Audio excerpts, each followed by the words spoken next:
You damn right. Hope everybody is having a good Tuesday. They are not having a good Tuesday in Lakerland. Denver finishes it off with a sweep. Will we get history tonight and have the first time both conference finals in the NBA go sweep? It has never happened before in this format. Miami's in control of it tonight. I guess Boston's sort of in control of what happens tonight in a big way as well. We'll get to that. We'll talk some football, and this hour, we're going to talk some divorce as well. That's right. Not my divorce. Hopefully not. Not Zay's divorce. No. We might be talking about your divorce. We're talking about dads and divorce today with somebody from Cordell and Cordell. Kelly Burris is coming in studio to talk about an event they've got coming up and what they have for you in June. They're going to be celebrating June and all the great fathers out there by giving you some information and ways to deal with things if you are a father that's dealing with divorce. So if you have some questions for us, hit us up on the Specs text line, 337-3776, and we can shoot those at Kelly coming up at 12:30. But we will start with some hoops. It's Chad and Zay on a Tuesday. I'm Chad Hastings, and he is Isaiah Collier. What's up, Zay? Tyler Hero, I hope you're listening at 12:30. This could apply to you very easily. Be careful. I don't know if you're married. If you're not, good job. Man. Because, hey, look out, dog. That's all I'm saying. Are you saying that Instagram models with nice cabooses are not allowed to have good lives and families? Is that what you're saying? Oh. They're all out for something nefarious? I'm just saying the percentages probably go the wrong way. Okay. For the NBA / professional athlete. That could be tough. You're saying Mr. Hero may need to contact Cordell and Cordell coming up. Oh, absolutely. Okay. Now, I don't think he's married. I think that's just baby mama. But, I've seen it happen before with Brittany Renner and, oh boy, what's my man that came out of Kentucky? She literally said, I trapped him. She just flat out said it. I trapped him. Just admitted it. Yeah, just admitted it. Yeah. That's rough. PJ Washington, that's it. Ooh, PJ Washington got his ass smooth. I don't think he over 25. She was going to Kentucky games and everything, Chad. Like, she knew exactly what she was doing. When you show up on campus before NIL, she planned it out before NIL. She was hollering at Calipari and say, hey, I know what you do around here. I know you got some prospects. Which one can I seek out? Calipari said, no, I can't have this. And she said, okay, I'll work my way around it. With this thing I got back there, trust me, I'll figure it out. And yeah, he got trapped. So again, it could happen. I'm not saying they all foul, but just beware, professional athlete. Yeah, that's gonna be interesting conversation coming up, and maybe it's for him.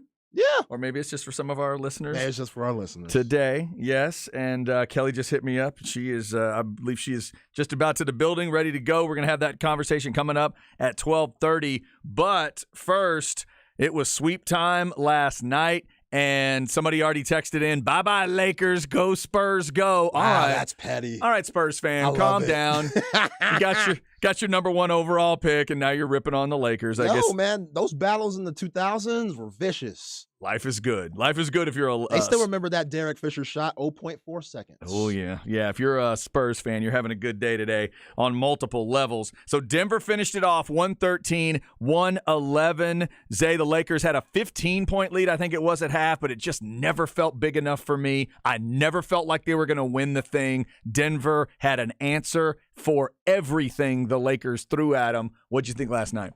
So impressive. The Denver Nuggets, Mike Malone and crew, they were so good all series long, and a lot of people were doubting them again. I mean, we talk about that fuel, them being the number one seed. Nobody has picked them to win the whole thing. Once the playoffs started, nobody said, all right, we're going to pick the Nuggets to go all the way. Everybody was picking the Warriors. Everybody was talking about the Lakers, so-and-so. On the East side, everybody was talking about, the Celtics and stuff. Nobody was talking about the Nuggets. And Mike Malone, they used that as fuel. All those guys have a chip on their shoulder. Jamal Murray, he talks about, which is such a great story for him, to put on the performance that he's put on all the playoffs from the conference finals and just getting this team to the finals, coming off the ACL injury, being in the ER room with Mike Malone and asking him, am I going to get traded? Like, he thought his tenure with the Nuggets was over. because the league, they'll forget about you. You have that one injury, they'll move on very quickly. And shout out to the Nuggets for sticking with Jamal Murray. He's the only player in conference finals history. That's guys like Michael Jordan, guys like Magic Johnson and Wilt Chamberlain, all those guys. He's the first guy in NBA history in the conference finals to have a 30, 50, 40 series. And 30 points, shooting 50% from the field, for 40% from the three-point line. Wow. It's ridiculous. First time? First time. First time in this round. Yes. And think about it. It's That's like it's nice. like baseball. When you get to the playoffs in baseball, the pitching gets tougher. So you're hitting, that average should decrease. Those guys hitting over 300, they start hitting around the Mendoza line and stuff like that. That's how it is in basketball. It should get a lot tougher. And all he's done is upped his game, along with Nikola Jokic. So look at the Lakers' two best players, LeBron James and Anthony Davis. They were decent all series. And look at the Nuggets' two best players, Nikola Jokic and Jamal Murray, that's doing Kobe and Shaq type stuff. Like they are doing Kobe and Shaq type stuff, and like which it makes Kobe's run even more remarkable. Jamal Murray's 26. Kobe was like 21, 22, 23 during those three-peat runs in 2002. Through 2002. So, yeah, man, it's so impressive. Aaron Gordon, he finally came along with his offense. That's what you saw during the regular season. If you're 22. a Lakers, that's brutal. If you're a Lakers fan, that is absolutely brutal because that's what you want.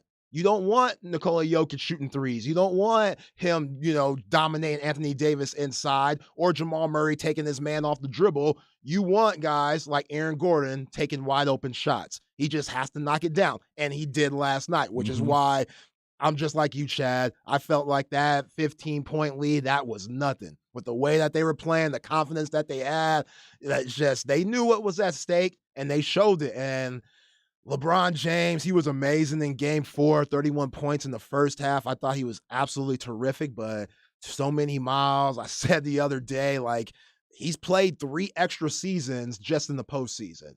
So he has over 200 games played in the postseason to go along with the 20 years he already has racked up. The miles got to him in the fourth quarter, and that killed him because he had to keep scoring. For them to keep going on that run, he couldn't put up 9. And again, it's so impressive what he did, but he had no legs. Great defensive stop by Jamal Murray and Aaron Gordon to ice the game. Jamal Murray did a good job getting his hand in there to kind of hold up Bron. He's so strong. He still got it up, but Aaron Gordon was right there to make sure he couldn't get it off by having that block. And, in those situations, LeBron's got to shoot a pull-up jumper. That's why mid-range jumpers are so important in the playoffs because you're going to get the 3 taken away. You're going to get those paint touches taken away, and the refs aren't going to call anything because they want to let it ride. So that's why Jordan was the man in the playoffs. That's why Kevin Durant with those Warrior teams, when they put the ball in his hands and he would just hit mid-range jumper after mid-range jumper and nobody could stop him.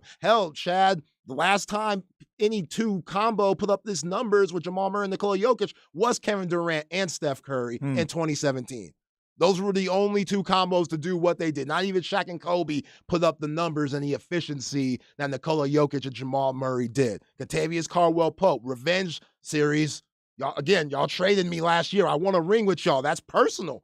That's personal. I want a ring with y'all. I should be here for the long haul. No? Okay, y'all thought I was trash. Y'all got rid of me. All right, fine. I think he's been to like 2 or 3 stops since Los Angeles. It wasn't like he went from Los Angeles to Denver. He's been a couple of places in between there. So, yeah, man, a lot of that traveling and stuff, guys his age, they don't want to do that no more. They want to be in a secure spot where they're comfortable. And usually when you win a ring, that's what happens. You get comfortable. You're like, okay, ain't no way they can break us up. They're going to let us come back. They didn't do that with him. And he showed how angry he was all series, hitting big-time threes. And, yeah, man, as good as Anthony Davis was all playoffs long, I mean, it was big time, beating the Memphis Grizzlies and the Golden State Warriors. And I think they ran out of legs beating those 2 teams with the way Anthony Davis, the lack of durability that he provides. Like, he was beat up.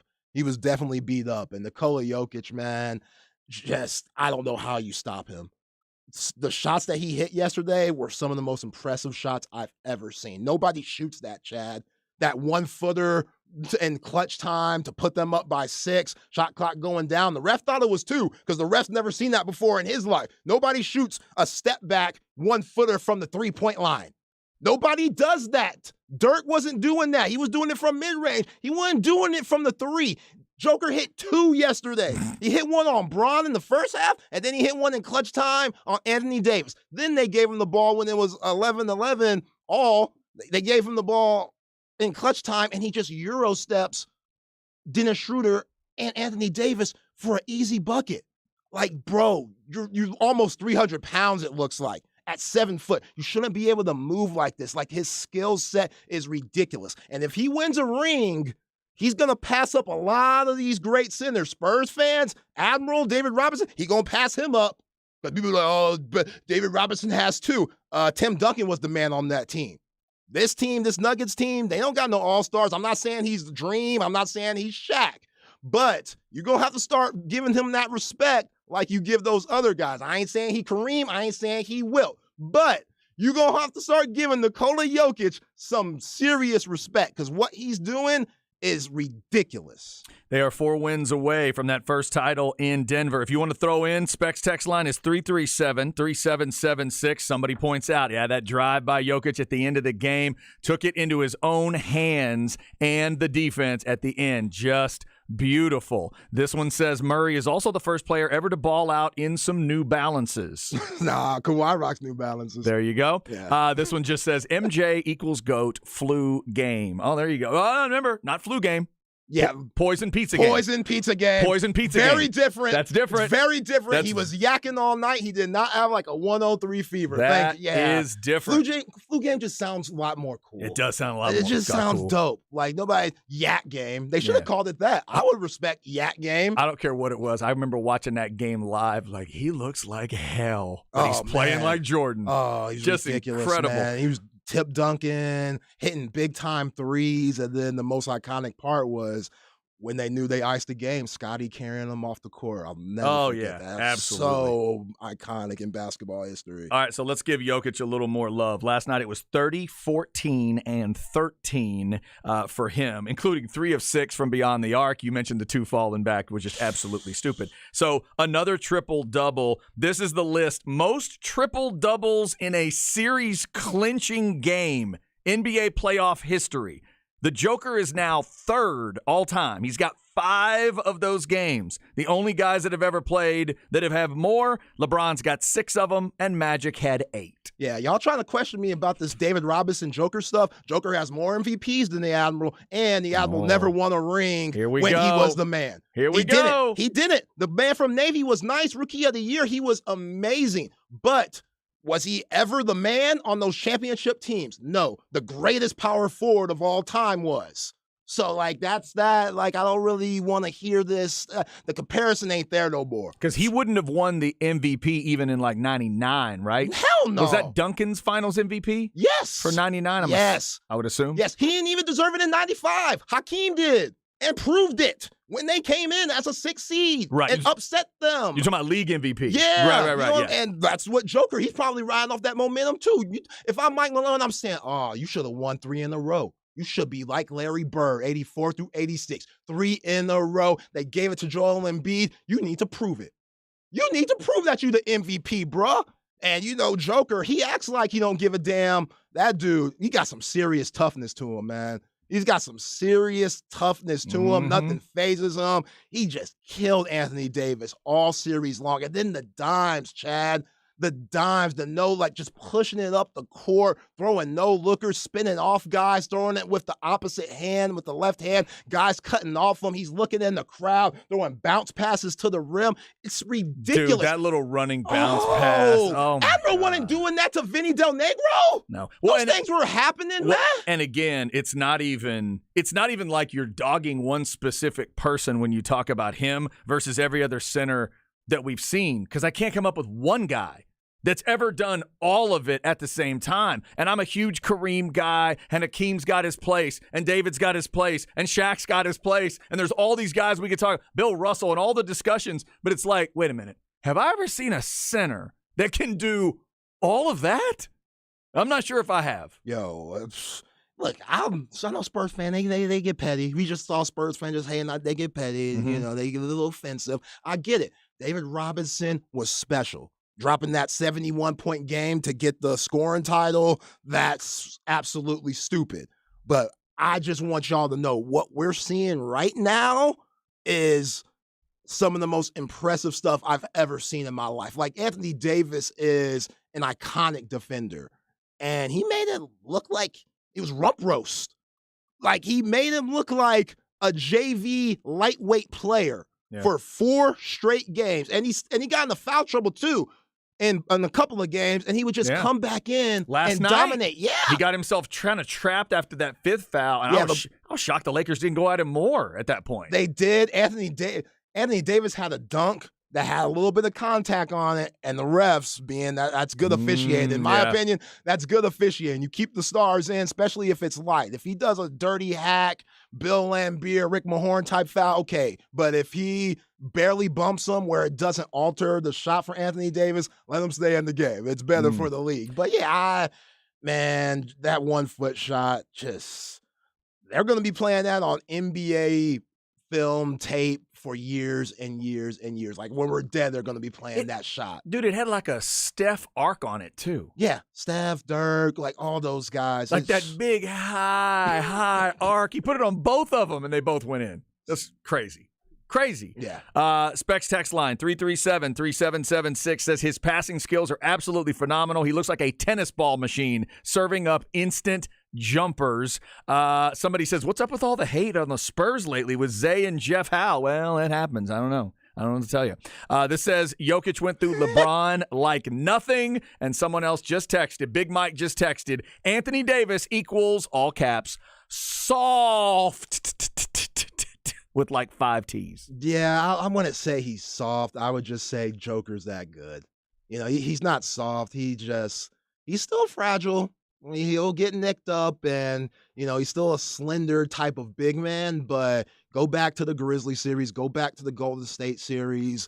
Everybody was struggling trying to finish on Anthony Davis. He was changing games with his defense from switching down on guys on the perimeter. Remember that defensive stop that he had on Steph Curry where he made Steph Curry take that horrible shot to end the game. That's what Anthony did. Not many guys in the association could do that. Maybe Bam Adebayo. I don't know too many guys that could stay with Steph Curry and when he's rocking you and trying to make you dance and you're sticking with him and still could get a good contest. Like Anthony Davis, he's for real. I don't think he's a top 75 player of all time, but he's for real and he's a future Hall of Famer. Just, man, this Denver Nuggets squad, they're so much fun to watch, like I said yesterday, and it's impressive. Mike Malone outcoached Darvin Ham, and Darvin Ham starting Rui Hachimura.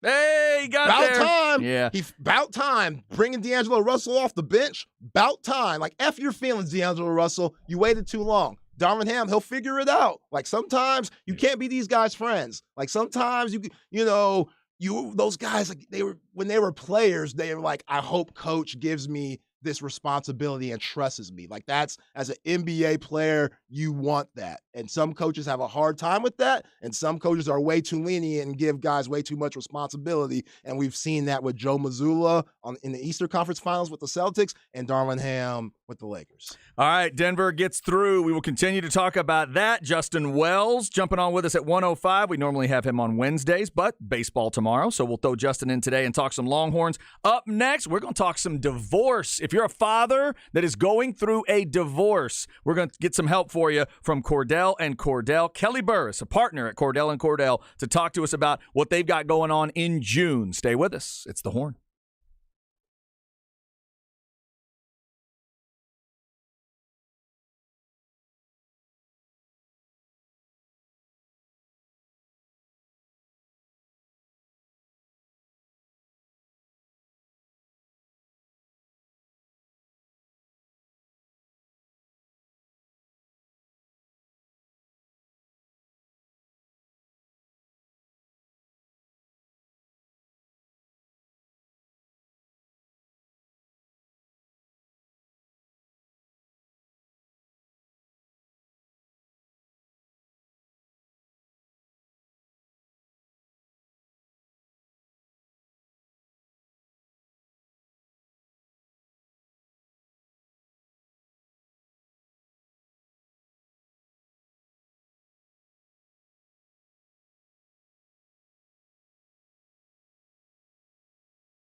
All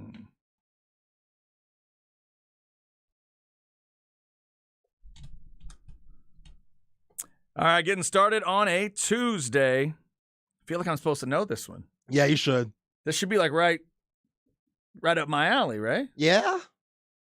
Why is it not popping in my head? I mean, it's technically not your era because I think he died before you really got into your music groove. Oh. It's not David Bowie, is it? Wow, no. No. It's legendary group member, and he died. Wait, is this Lennon? Yep. Oh, wow. Yeah, this just doesn't sound like John Lennon to me. My bad. My bad. My dad's y'all don't tell my dad I did that.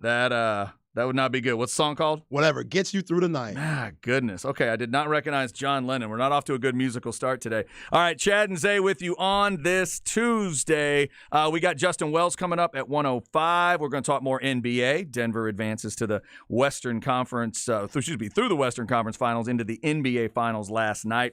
But right now, it's time for our special conversation. Let's give Vaqueros a little love. Vaqueros Cafe and Cantina Hotline brings us all our guests. We'll give them some love, even though she is sitting right here in studio with us. Another one of the great partners we've got around here is Cordell and Cordell. You may have heard the spots rolling, and it may even be her voice on those spots.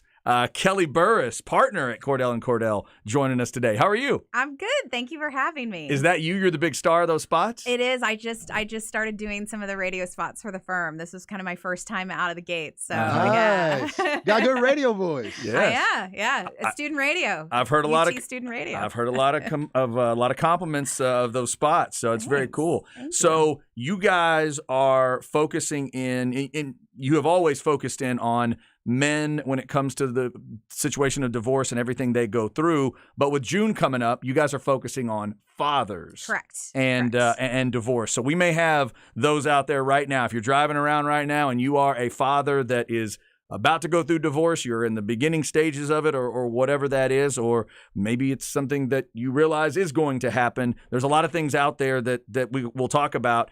There's a lot of tools and resources that you guys are going to have. Let's talk about this webinar series that's coming up in June. Kind of let the guys know how that works. So what it's going to be is we're having a webinar series that we're doing by Zoom. The link is on our firm website and also our Dad's Divorce website.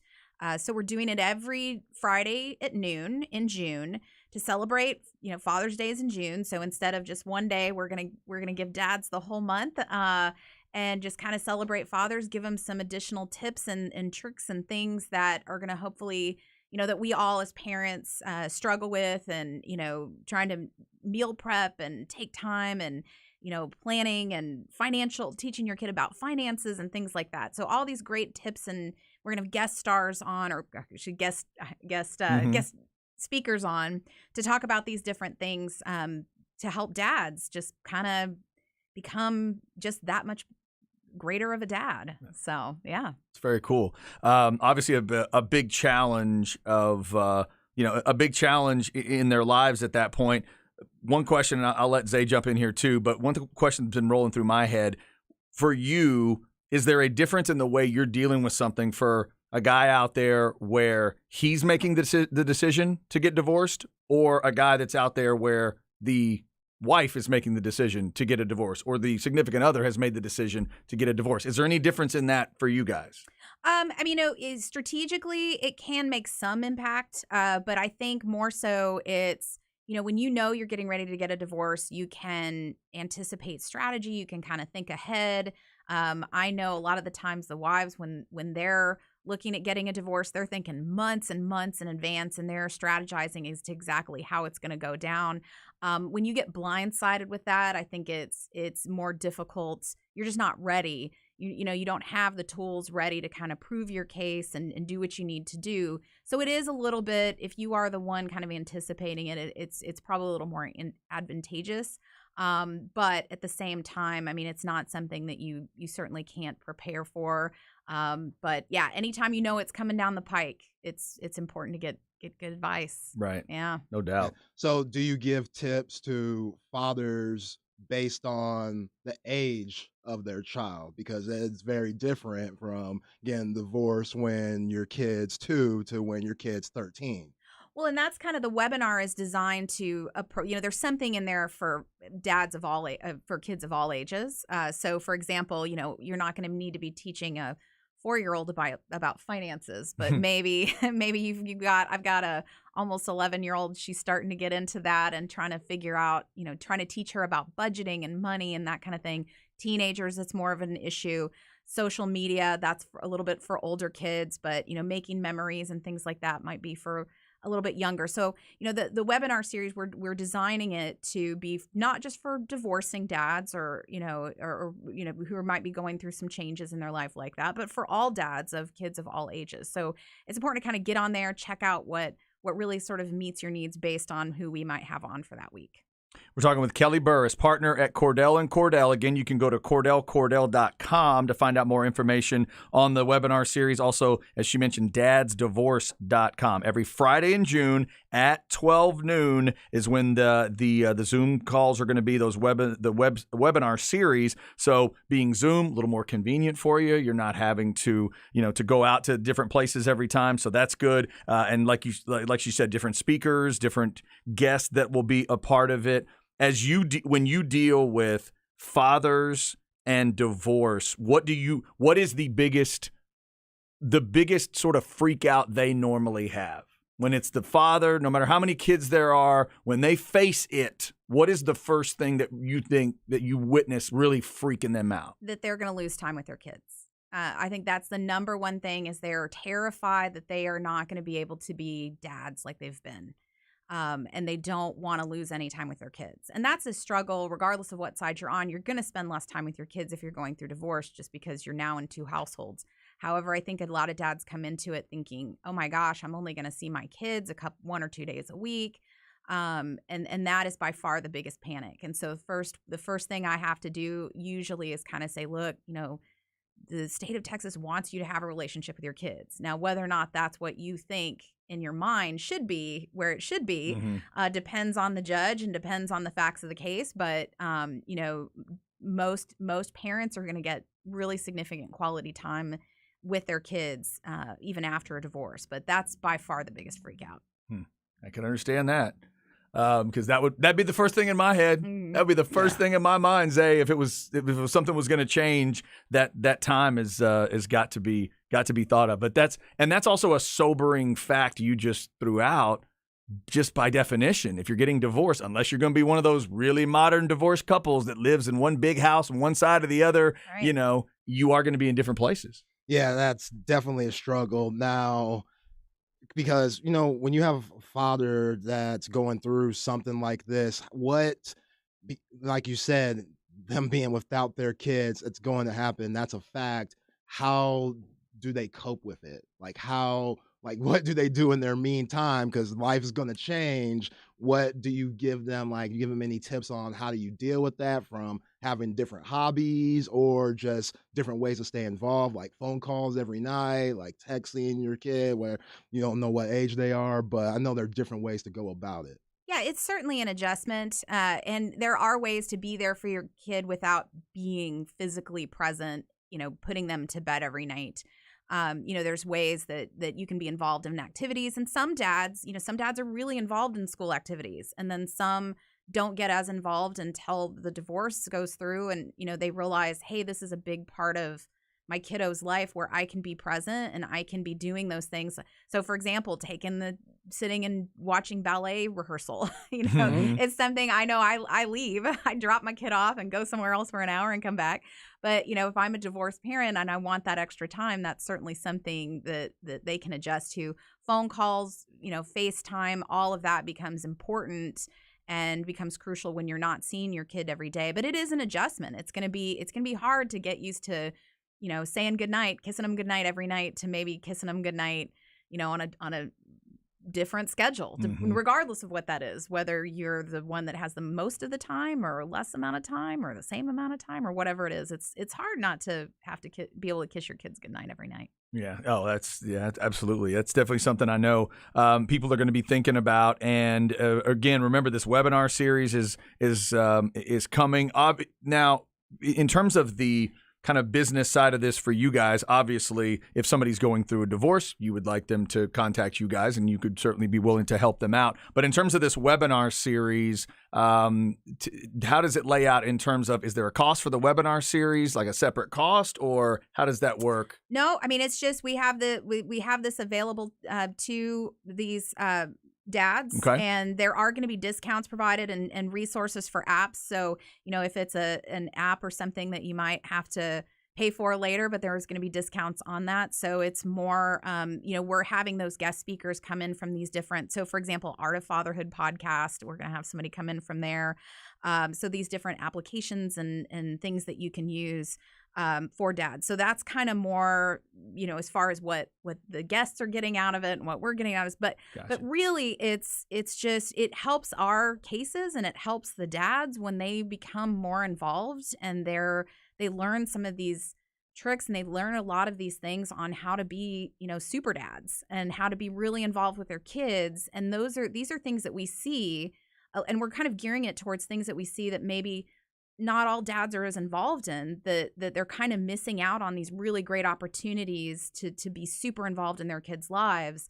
And so this webinar series is designed to say, hey, maybe think about this or maybe think about that as far as how you get more involved with your kids and all those types of things. Gotcha. So. Zay's got one more for you. Yeah. How do dads, or how do y'all help dads go about their significant other being very difficult to where they're not really letting, or they're trying not to let you see the kids or not having you involved with the kids as much? How do you go about handling those type of fathers? So I think that the mindset has to be for dads, and I don't think it is for every dad, at least not in my experience, that you are just as entitled to those kids as the mom is. You are just as you're just as involved, you're just as responsible, and you're just as you have every right to exercise possession. If there's no schedule in place, there's no court order in place, you have every right to exercise possession as much as the other parent does.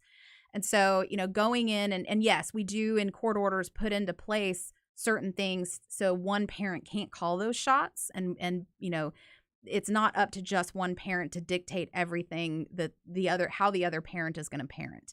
But at the same time, the courts can't sit in the room and make the other person a good parent. So it's, I mean, there are lots of tools that we use to help people begin to co-parent and start to be good co-parents, even if they're not in the same household as the other parent. But, we have lots of tricks and tips and advice for people going through a divorce on how to try to start working in two separate households as two separate parents and make that a much easier transition, not just for the parties, but for the children as well. Never be afraid to ask for help. And if you're going through a divorce, you really don't need to be afraid to ask for help. And Cordell and Cordell can definitely help you out in all kinds of ways. Go to CordellCordell.com, or dadsdivorce.com. Find out about the webinar series. Find out about all the different things they've got going on. This is going to be every Friday in June, which is obviously the month where Father's Day happens. So shout out to all you great dads out there, especially the ones that are having to deal with being a great dad and deal with divorce at the same time. So 12 o'clock on Fridays is when that happens. And as you heard Kelly talk about all kinds of different options, different apps, different speakers, different information, all kinds of info that they have for you. That is Kelly Burris, partner at Cordell and Cordell. Thank you so much for coming in today. Yes, thank you, Kelly. Thank you so much for having me. Obviously, a tough topic in some ways, but you guys are giving these guys, these fathers, a way to get help. So hopefully somebody out there right now is driving and it matters to them. So thank you so much. Thank you. Cordell and Cordell, one of our great partners here at The Horn. We roll on with the show next. We'll talk about some of the P5 conferences, trying to make your college football viewing a little bit more interesting, and our thoughts on it next on The Horn.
Now, I hope this is not one of the other of the Beatles, or I'm really going to be in trouble, but I do not recognize this one too much. All right, so, man, I thought this was like it almost sounded like The Who at the beginning, but it's not The Who, clearly. Man.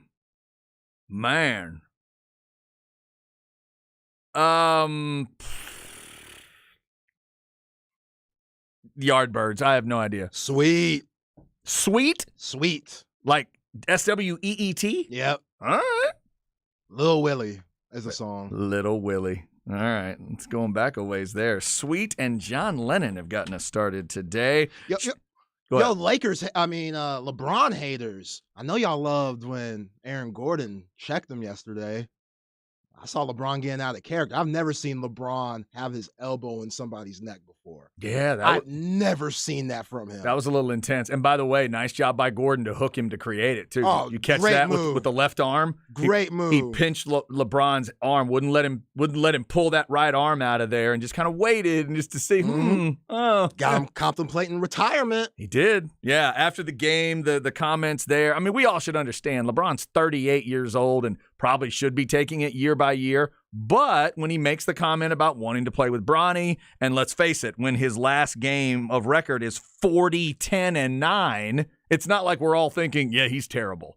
Well, he's just awful. He can't give you anything anymore. So he does need to figure out kind of where it goes, from here. But we'll see if he wants to go another year or not. He's reneged on those comments a little bit.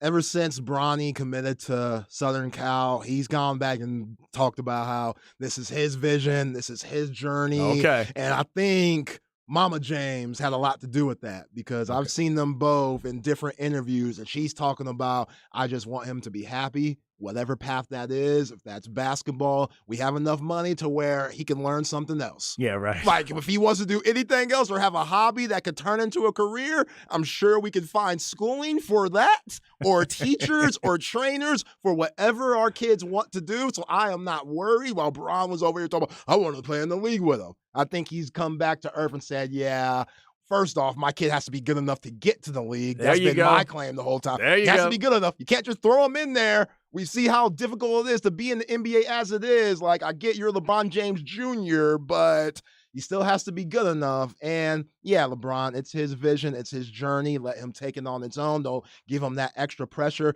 I thought it was a ton of pressure what Carmelo Anthony did to Youngster yesterday on that video. Oh, absolutely. Little Anthony, like, okay, Pops, like, I don't have to be in all this. Like, you were cold as hell. I just want to go to college. Like, the NBA, cool. That sounds fun and all. I hope to get there one day, but damn, like, you don't have to put me in your retirement video that everybody's going to see. That was crazy. I did also think it was weird at the end when he whispered, people who pass go to hell. I thought that was rude. Like, come on, let the kid pass if he wants to. Melo, please. Denver sweeps the Lakers last night. We talked about that. The Joker's incredible. Murray's incredible. And the numbers they're putting up are just amazing. Those two are going after their first ring along with the rest of that Denver team. Will it be Denver-Miami? The numbers would say it is going to be. It's just a matter of when Miami tries to sweep tonight. TNT, 7:30. Interesting note, the finals don't begin until a week from Thursday.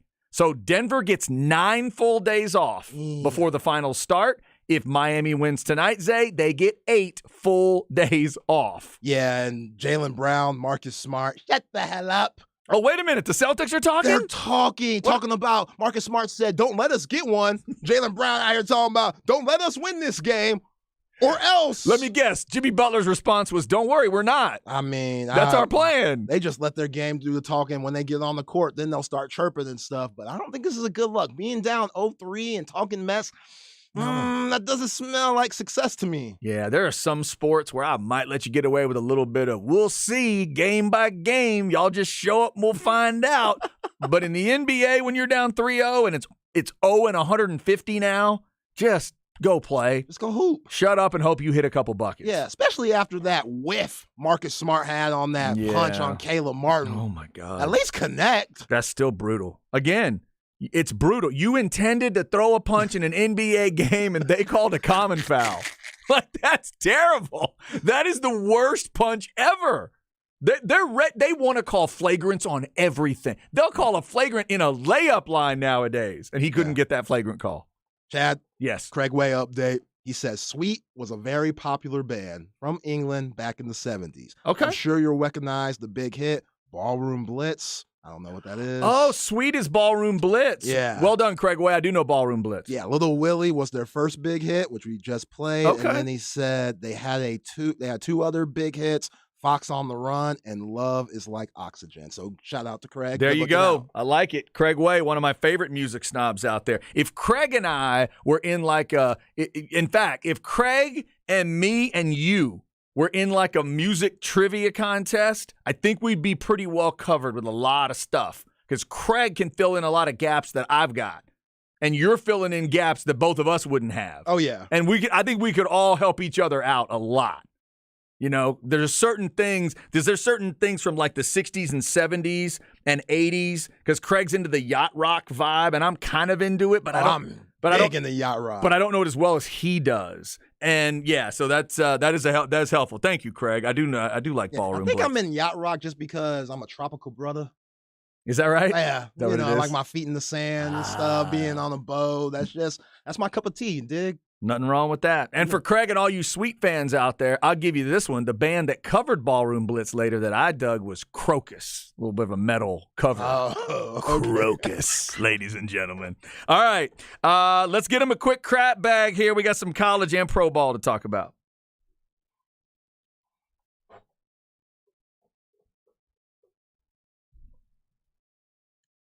Brought to you by AV Consultations, 255-8678, or go to avconsultations.com. A little later in the show, we're going to get into some NFL updates. The owners' meetings, some owners' decisions are going on, and we'll change things a little bit. We'll talk some scheduling later, but how about this one? There's a new fair catch rule in the NFL. Again, trying to keep it safer, trying to decrease those concussions. They're kind of going to the college idea, kids. This season in the NFL, a fair catch will go to the 25-yard line no matter where the ball is fielded. So if they try to pop-up kick you at the 8-yard line, run up, throw a fair catch, ball's on the 25, just like college. What do you think? Interesting. What do you think, Zach? I mean, sure. You okay with it? Yeah, that's fine. I don't think it's going to alter the game any. I've enjoyed much. that rule in college. Yeah. I like that. Yeah. The only people that'll hate that is some kicker who loves a good pop-up kick, whatever. Yeah. We can move on from that. But I like that idea. So that's what it's going to be in the NFL. The other thing I'm really fascinated by for college football is these Power 5 conferences. If this was the AC or the MAC or the Mountain West, I wouldn't care because we know why they would be doing it. These are Power 5s here. This is the Pac-12 and the Big 12, trying to keep up with the monsters in the SEC and the Big 10. And what they're doing, and ACC, and Zay, what they're doing is they're coming up with new and inventive ways of throwing a broadcast at us. So the Big 12 with Yormark, they were talking about increasing the number of microphones and cameras. Yormark actually said interviews during game action with a coach. That feels like it's too far to me. That's extra. Plus, I don't think that's what he actually meant. I hope what he meant was just miking folks up. What I'll ask you is, Pac-12, Big 12, and since your team is in the Big 12 for one more year, would you be okay with an NFL film style miking of coaches and players and filming and then later re-racking it? Yes. Okay. 100%. Players too. That you'd be okay for? Yes. I want to push the line. I want to go all the way to where you're at the point that it could be useful for your opposing team on the other side. Like, I don't want them to be able to take what we see and use it for game film, so I don't need the X's and O's, what plays you're running, keep all that out like they do in the NFL. But everything up to that point that you could show, from motivation to maybe somebody getting cussed out, like Peyton Manning cussing out Jeff Saturday when Jeff tried to change the play type of stuff. Like, I want all of that and then some. But yeah, the X's and O's stuff, which that's what all coaches are afraid of. And they are afraid of the other stuff too. They don't want to be shown in a bad light. Like even my man with the Buffalo Bills, the offensive coordinator, remember when he flipped Ish?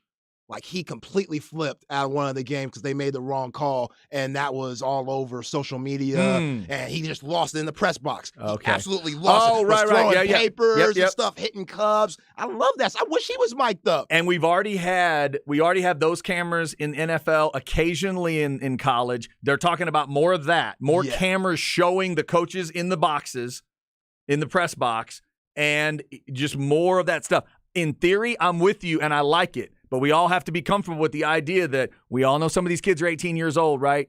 We all know they're freshmen. We all know they're sophomores. Yeah. What's going to ultimately get caught on these mics? What are they going to get caught saying on these mics? What if a kid during the game is saying something, using a phrase, using a word that might get him in trouble on social media, and some random audio person lets it out? Oh, he said that. Oh, did he say that? And then the raw footage somehow gets out there. And then what happens? Then those are the concerns I have. Yeah, they're going to have to deal with that. You're going to tell a kid, like in the heat of battle with his teammates, there's certain words you're not allowed to say on the sidelines because we're miking you up now? You know what you can. Because we're miking your quarterback up now? You know what you can and cannot say. You know. Okay. Like, I thought that when speaking of Carmelo Anthony being retired, I thought when KG told him your wife tastes like Honey Nut Cheerios, fair game to me. That's cool to me. Everybody's like, oh, how could you say that about his wife? And I'm trying to beat you. That's the whole point of this game. I'm trying to beat you. And if I could throw off one of the best scorers in the world by doing that, then I'm going to say that. If Aaron Donald feels a certain way about his mom, I'm going to say, man, your mama sure look good in that stands. He might be pissed off, and that might be a disadvantage to me because it might light a fuel to him, but it could go the other way, and it could work to my favor because he'd be thinking about how this fool know about my mama instead of taking on these double teams. And if they hear that, so be it. And if they ask you about it, I'm going to say that. I'm going to say, I'll do whatever it takes to win the game. Like, I don't even know his mama. But, hey, it is what it is. So keep in mind, Big 12 fans, specifically, if you're a Texas fan out there, maybe Sark's mic'd up in a game, maybe Ewers is mic'd up. Are they interviewing Ewers or Sark right after a drive like they've been doing in the XFL, which I don't like? That's too much to me. That's too inside. I don't need all that. Will they be interviewing? Will you get more locker room, pregame, postgame? That's the kind of stuff that they're looking at. So be on the lookout in the Big 12 and the Pac-12. Also, one other clarification on this new rule in the NFL. Somebody say, wait a minute, field position's important. Punters practice pinning them down, not punts. Not punts. Okay? Your punters still can be the badass and pin somebody on the 2. Just kickoffs. Kickoffs, fair caught, go to the 25. Yeah. All right? Punters are still punters. Everybody good? Yeah, that's why I don't think it's going to change the game that much. Yeah, no, I don't think this is that big a deal. I like the feel of it in college because you can then coach your guys to run up, get that fair catch at the 10 or 12, goes out to the 25. Is it an advantage to the offense over special teams or defense? Yes. Welcome to football. It's happened. I don't always love those things, but if it keeps guys a little bit safer, then we'll do that. I don't think it'll be much of a difference. So look for that in the NFL. A little later on, we'll tell you what else the NFL is changing this year that's got me and Zay kind of pissed off in terms of scheduling. Up next, it's Justin Wells of Inside Texas. We'll move the interview to today because we got that baseball game taking a lot of our show time tomorrow. Justin to preview Texas baseball and talk about some other Longhorn stuff. We are only 102 days away from the first Texas football game of the year. Stay with us. It's The Horn.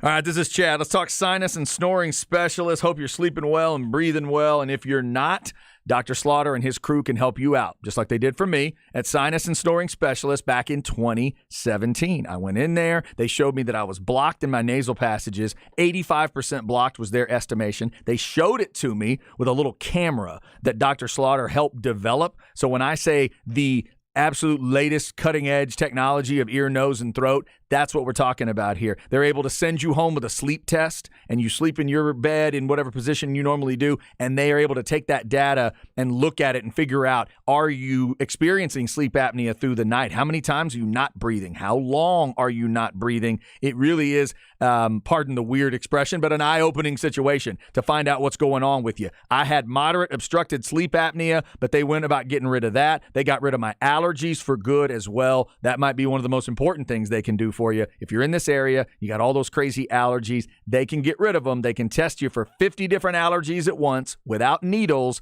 and then get you a treatment that will help get rid of those allergies for good, just like they did for me. Get on in there, call and set up your appointment today. Tell them you heard about it here on The Horn, 512-601-0303, or go to sinussnoringent.com. It's sinus and snoring specialists. Feel clear, rested, and healthy.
All right, let's go hour number 2 on a Tuesday. Hope you're having a good one. Remember, if you're a Longhorn baseball fan, get your excuse ready for lunchtime tomorrow. Let the boss know you got a lunch meeting, a very important lunch meeting with the Kansas Jayhawks. 12:30 is that first pitch time tomorrow on the schedule. Now, there is a 9 a.m. game, so we would hope that by this time tomorrow, the Longhorns will be on the field. No weather issues because they're in Arlington with the roof over their heads. As long as that first game doesn't go crazy, crazy long, they should be going by this time tomorrow, which is why we reset a guest. Normally, we have this next guy on Wednesdays, but we decided to move it to Tuesday with baseball coming. So we'll talk about that and some more on the Vaqueros Cafe and Cantina hotline here. I am Chad Hastings. He is Isaiah Collier. And every week we talk to this guy. He is Justin Wells of Inside Texas on 3.com, at Justin Wells 2424 on Twitter. Justin, how are you, man? Hey, man, I'm hanging in and hanging on. Hey, it's been a long week, and it's just Tuesday. That's a bad sign, isn't it? When you realize you feel like it's been a month and it's been 2 days. Man, I feel like I've been run over with a truck a few times. And, man, it's just it's that, it's that window of time, right? But we got to get geared up and ready for official visit season, and new enrollees are going to be on campus in the next few days. And so you got to push through and get ready, because once June 1st hits, it's time to rock and roll in Inside Texas. Yeah, absolutely. There's a lot of stuff obviously going on. We'll get to that baseball team. Since you just alluded to it, though, let's talk a little bit of football and kind of recruiting and everything. What are you looking for? You're talking about the time that's coming up here, as we're a little over 100 days away from the first game, and guys are going to start to report and stuff like that. What is, for a Texas football fan thinking, hey, I haven't maybe thought about recruiting in a few weeks, where do you think that focus should be right now? What's the next couple things for you? For recruiting, I would say it's all the preparation for the 2024 class and the official visits. When that gets started up in the 1st of June, the first guy on campus is going to be Reiner Swanson. It's a big tight end, 4-star out of Laguna Beach. It's one of Bobby Burton's favorite shows. Fantastic tight end prospect. Jeff Banks is this guy goes coast to coast when he's looking for talent. And so that's kind of where you start that month of June. And then you got, Colin Simmons, the number one edge in the country. He hasn't formally put out his official visit list yet, but I would anticipate that rather soon. Then I feel like Texas will get him on campus that last weekend. Micah Hudson coming in at that last weekend on the 23rd to the 25th also looms large. Kobe Black, Waco Conley corner, one of the best in the country. I mean, I believe the number now is 44. Texas has 44 guys they're going to bring in for officials in the month of June. Wow. And I think one is count. I think Nigel Smith counts, but he's the early September kid. But it's going to be busy season. These coaches, they gear up for June, because now that official visits have shifted and, guys commit earlier now, they're finding their spots earlier. June is so important because kids want to get their spot before the senior year starts. Yeah, some of your bigger name, elite kids, they may wait until November, December, closer to early signing day. But a majority of them are going to look to try to get their spot early, because when you're dealing with the portal now, and it's affected high school recruiting so much, you can't screw around. You can't wait until the end of the year, because at that point, coaches may move on. They may look for a quick fix. And so for recruiting fans, we've got we just Jerry Hamilton and Eric Nalin and myself dropped some percentages today and yesterday to give you an idea of where prospects are leaning, where Texas stands with a handful of guys. It's great reading material. Please check it out at InsideTexas.com. But that's kind of where we're at right now. The early enrollees for the early enrollees are already on for the 23 class. Now they're going to welcome the rest of the 2023 guys over the next few days. They'll be ready to rock and roll by June 1st. But for that 2024 cycle, I have friends that tell me, what's wrong with Texas in this recruiting cycle? They had a top 5 class 2 years ago, a top 3 class last year, and now they're not even ranked. It's because Sark and his team are being very judicious with this class. They are looking for mental evals. They are looking for mental cultural fits, not to mention, fantastic athletes from coast to coast. Of those 44 guys that are going to be on campus in June, a third are out of state. And that shows you how much work they put in. You know, Kyle Flood is a big fan of Jersey Shore. He's up there talking to Nair Daniels and those guys. Tashard Choice is a Sunshine State loving guy. He's down in Florida with Jarrett Gibson and those guys. And then you go over to California, and they just offered a handful of linebackers, and one just scheduled, Kamari House just scheduled an official visit as well. And so I think what you're seeing is this staff just being very strategic. They're not going to take any kids too early. They understand what their needs are in this cycle. They understand that in-state, there's a couple positions that are really good and fertile, but there's a couple other spots that are in-state overall a little bit down. So they're having to, cast a wider net. The top to bottom, if you're worried about Texas football recruiting in late May, I'm sorry for you. There's really no reason to be, because the Horns are in excellent position with a lot of their top tier prospects. And the month of June and this summer coming up is what's going to separate the ones from the was-nots. Gotcha. Yo, Jay Wells, man, don't sleep on Jersey Shore and Laguna Beach, dog. That's some good TV. It might be a little trash, but that's some good TV. I'm not a Snooki fan, and I know people don't look at Jay Cutler the right way, but he did it big when getting with Christian Cavallari on Laguna Beach. He did it big right there, making that woman his baby mama. Don't sleep on them shows now. Man, that's a lot to know. Man, I got to tell you, I feel terrible because I love Zay. I have no idea who he's talking about except Jay Cutler. Except Jay Cutler. All he heard there was blah, blah, blah, Jay Cutler. Oh, man. That's probably best, Jay Wells. Didn't his wife date Matt Leinart at some point? Ooh, that might be right. I would not be surprised. She might have been in that. She likes them quarterbacks. She might have been in that ballroom dancing class. Yeah. She likes them quarterbacks. Yeah. That's for sure. Yo, Jay Wells, those guys that haven't got to campus yet, a part of the 2023 class, like Derek Williams and Ryan Niblett, and there's probably others that I'm missing. What are you expecting their impact to be? Because in a way, they are behind guys like Jonte Cook and C.J. Baxter, because those guys came in during the winter. Where do you think those guys coming in during the summer, where are they going to fit?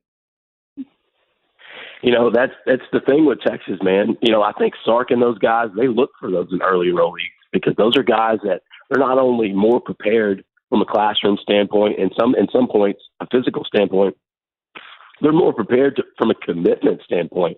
Because if you're leaving high school early to go to college, which is essentially, if you're playing sports in college, going to work, and you come in ready and eager, a prime example is Anthony Hill. If Anthony Hill doesn't arrive in January, how many reps does he really get this year? How much further behind is he when he gets here this summer to try to learn the system and to try to get as much snaps as he can, inside, outside, wherever they find him? But the fact that he came in January and that he made an impact in the spring, now Anthony Hill is going to be primed for some real playing time. They're going to need him in 2023. But there's still some serious guys that are about to arrive in Austin in the next few days.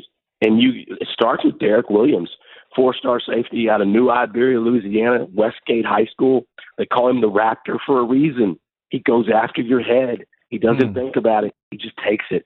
He collects skulls like the Predator, and he wants your soul. And that's the kind of talent you want. You want that athleticism and that back end. And you know how hard it is to pull talent out of Louisiana like that? Nobody keeps in-state talent in-state better than LSU. Nobody. But Texas went down there. Terry Joseph took Derek Williams.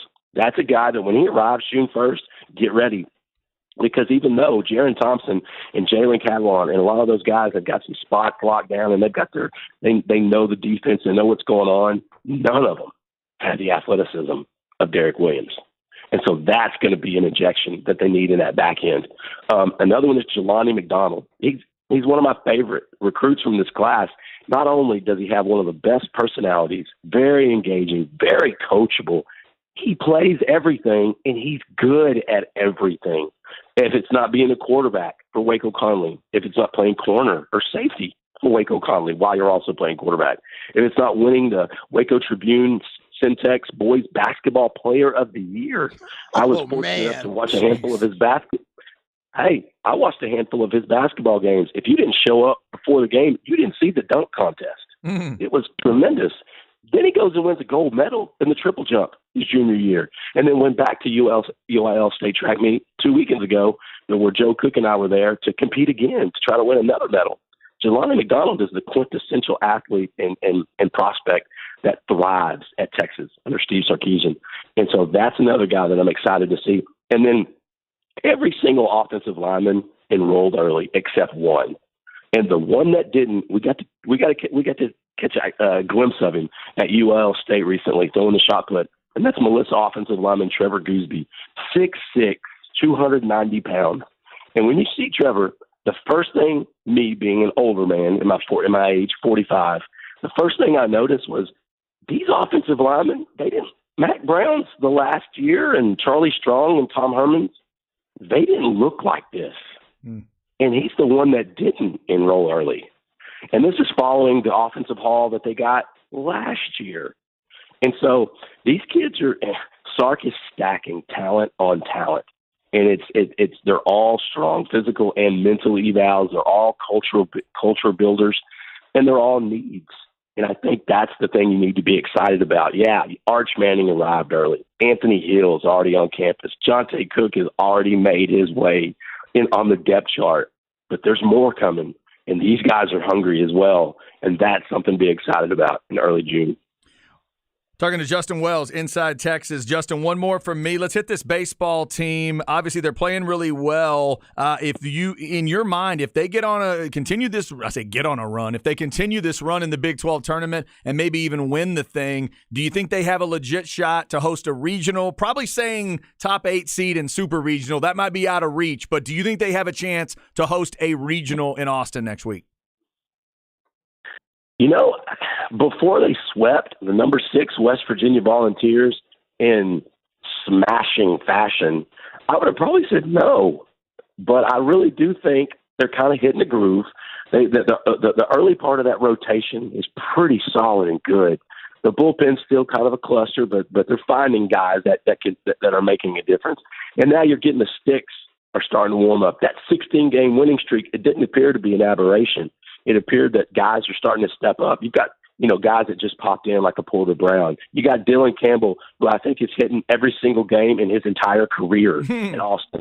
And then you got a freshman like Jared Thomas who's come on, who's got some Mark Payton vibes to him, who I think is going to be a tremendous guy as well. And so how they do in this Big 12 tournament is definitely going to be the indicator if they host a regional. But I think it's one of those things where Texas is so used to being in this position. And they're so used to, having everyone's best effort, having that target on their back, even in a rebuilding year. Let me say that again, in a rebuilding year. I don't think David Pierce thinks it's a rebuilding year. I think he thinks they just won the Big 12 Conference again for the 80th time, or the conference championship rather, for the 80th time. So they're used to this kind of deal. And I think that does carry over.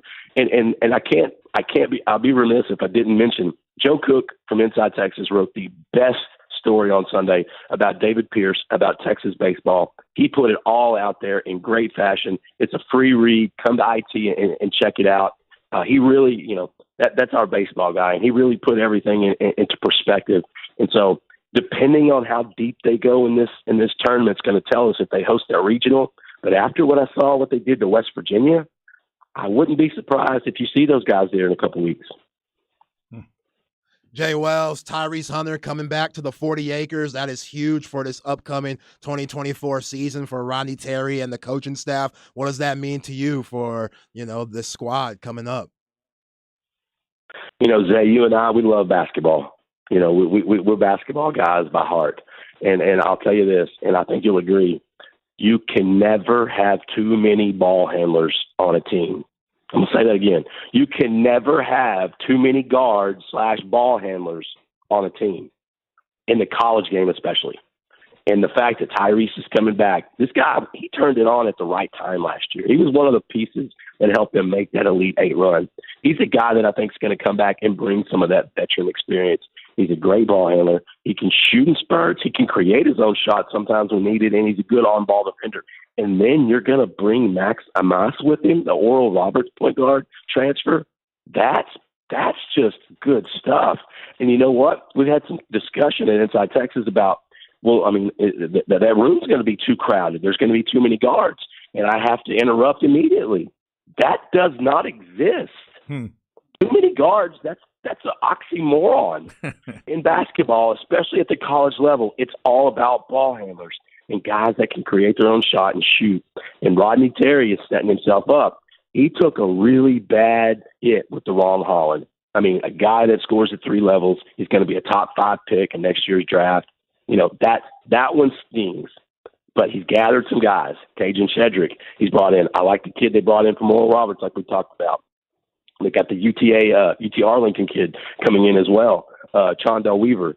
Terry's putting together some guys, and I think in the portal era nowadays, you have to trust the process, because one week you're going to lose an Arterio Morris to Kansas. One week you're going to lose Johnson to Australia. He's going to play with Crocodile Dundee and the land down under.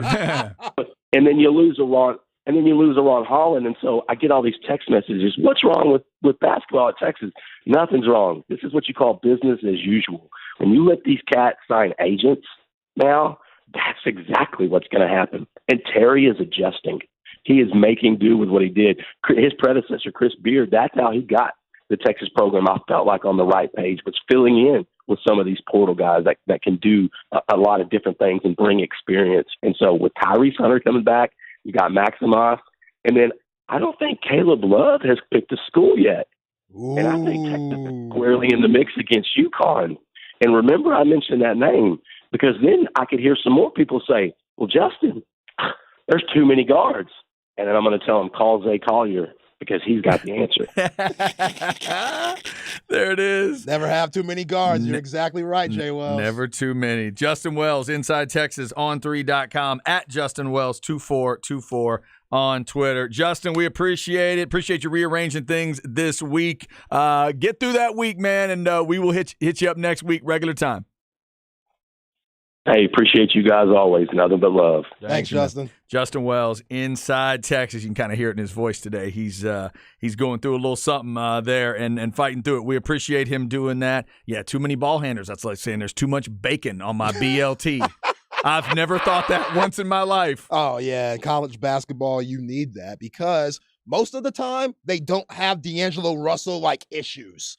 And they could say, oh, it might not be my night tonight. You think that, Coach had that, Scott Drew had that in Waco, where he had Jared Butler and all those guys and Davion Minshew. They had a buku of guards. Adam Flagler came off the bench. You think Adam Flagler cared? No, it was about winning. Yep. So if you have guys that can check that ego at the door, Greg Popovich style, and especially on the college level, which I feel like that's what Coach Terry's preaching to these guys. Hey, if you come to Texas, yeah, we got that NIL going. Yeah, it's Austin, Texas. Yes, University of Texas, best school in America. But with what we're trying to do here, the roster that we're building, if you want to win and be a part of something special that's never been done in Texas basketball history, then come on down. We'd love to have you. Thanks to Justin for his time, as always. A little later in the show, we'll get into some more of these NFL news and notes. Did you hear what the NFL's decided to do with Thursday night games? We'll get to that at 2 o'clock. It's got me and Zay a little pissed off today. We'll see what you think about it as NFL fans. Up next, our flex segment, Jacob Henry getting a unique offer, and the Alex Green Ivy League Tour continues.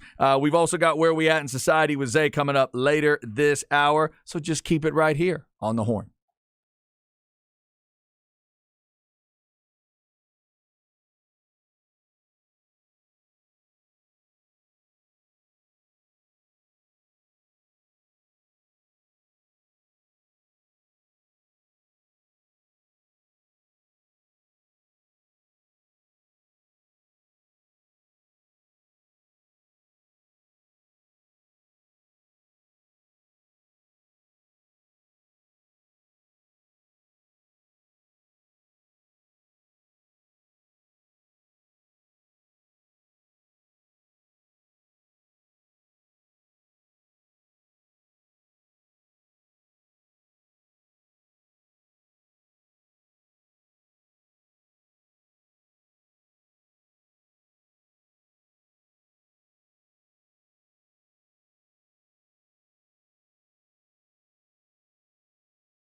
Rolling through a Tuesday. What's the song called, Zay? Little Green Bag. Little Green Bag. Sounds good. Sounds kind of familiar, too, but... Have you seen Reservoir Dogs? Is that why I recognize it? That's why you recognize it. Okay. That makes sense, but I don't know who sings it. So if it's in a Quentin Tarantino movie, it could be anything. Who is it? George Baker. Yeah, I wasn't coming up with that. George Baker. That's my favorite Tarantino movie, by the way. Is it now? Reservoir. Yeah. Yep. Is that the first one? That is that technically his first movie? I want to say it is. It may be. If it's not the first one, it's right there. That's probably my favorite. I like a lot of the others that I've seen, but Reservoir Dogs to me, that's how I would introduce Tarantino to someone. If you want to know what Quentin Tarantino is all about, I would just make him watch that. And then if you like that, you go Pulp Fiction, you can go wherever you want, but I'd start him with Reservoir Dogs. That's a good choice. And the music is awesome. Oh, yeah, music's always good. The music is unreal. This song, the way the songs fit into the movie, and, you'll never hear Stuck in the Middle with You the same way again for the rest of your life if you check out Reservoir Dogs. George Baker, Sweet, and John Lennon have been on the show already today. Got more great music coming up. We've got more NFL discussion coming up. Also, we talked about the broadcasting ideas of the Pac-12 and Big 12, and somebody sent us a great text. We'll discuss that, too, right after we hit a little bit of Flex here. Let's get you a Flex 30 segment, a couple of interesting offers for local stars.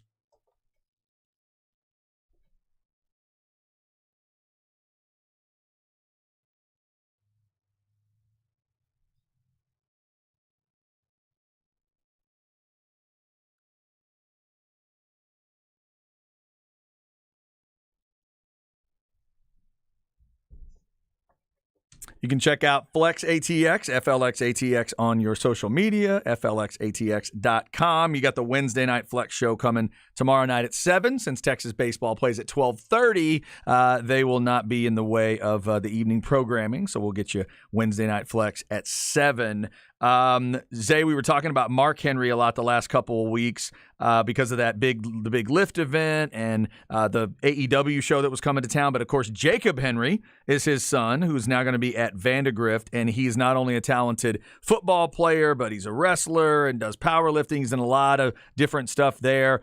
Just had some big news for him in terms of the powerlifting and wrestling part of it, state level stuff for him. And I noticed that he's now gotten an offer from Missouri Valley College. And I thought, okay, I don't know what Missouri Valley College is, but in his post, there are pictures of Bobby Lashley wrestling in college. And dope. I thought, that explains to me what Missouri Valley College is. So congrats to Jacob Henry for getting that offer. Bobby Lashley, that must have been a fun guy to wrestle back in the day. Yeah, he's probably an absolute animal. Oh, my God. Jacob's going to have a decision to make because clearly he could go the football side or he could go the wrestling side or he could do both. Who knows? Maybe he'll find a school that will take, both of his talents. But, yeah, man, I know he's making his pops proud, and those offers, they're going to continue. Yeah, it's going to be interesting to see what that Vandegrift team looks like all the way around.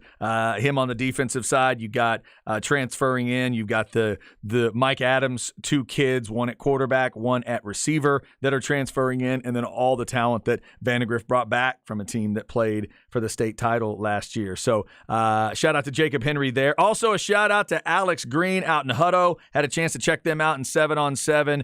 Alex Green with Will Hammond throwing him the ball. That is a dangerous combo, man. Alex Green is so talented. And Zay, we continue to learn that he is not too bad in the classroom either. We had already told you that Alex Green had the Penn, Columbia, and Brown offers, and now he just adds Colgate to prove he can do it. Okay, Alex, go right ahead. I got a chance to meet his parents this weekend. I said to his mom, like, that must be nice knowing that, he had some Ivy League education is to fall back on if you need to. If a massive D1 offer is what he wants, but maybe he doesn't get, the one he's looking for, you always have the Ivy League thing. She said, yeah, that's not bad. That's nice. That's not bad. That's huh? kind of nice. That is nice. Congrats to Alex. Hutto, definitely a team you want to watch this season. The Hippos should be pretty good. I expect Will Hammond to put up some big-time numbers this year. And Big-time numbers. And just like Paxton Land at Westlake, I would say the same thing about Hammond. Hammond, just another year of maturity, another year in the weight room. You can see that. And that ball comes out of his hand really effortlessly. He's got a good arm, real good command of everything. You can see a little bit of command in a 7-on-7 because nowadays with 7-on-7, dude, they're rocking wristbands, play calls, all of it. Yeah. I mean, they're at a whole nother level when it comes to 7-on-7. But you can see that leadership, and Hammond's fun to watch. Well, it ignites that competitive fire because you're competing for one, but you start to figure out, oh, I can be a leader. And then that's going to translate to the fall when you put the pads on and you can bring that energy that you got in 7-on-7 because they've seen it there and they've seen you succeed. And as a quarterback, showcase that. You know, learn from that. If I'm a coach, I'm telling my QBs, all of my leaders, all those guys that were juniors and sophomores before, especially your star players that are going to become upperclassmen, I'm letting them know, hey, you got to start here. Use your voice. Don't be afraid to say something. Don't be afraid to hold your teammates accountable because that's what you got to do if you want to succeed. Yeah, no doubt. Can't just be the coaches, you know what I'm saying? That's true. No doubt. That's what coaches always say, right? Player-led teams. Yeah. Those are the best ones, and that lets you do it at 7-on-7. They do a good job, too. The head coaches are usually present at 7-on-7, but they just stay off to the side. They don't really do anything. Are they allowed to?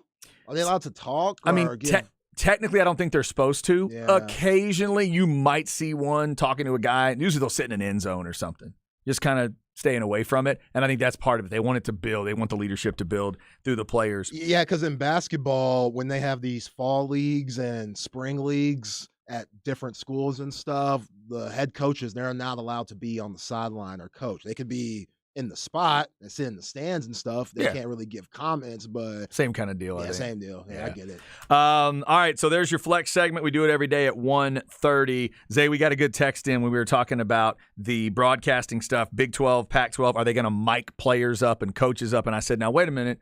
You're going to get some pretty natural sound here. Is everybody ready for all that? Somebody texted, downside of NIL and getting paid, along with cash, comes accountability for what you say. Quote, they're just kids is done. Sad but true.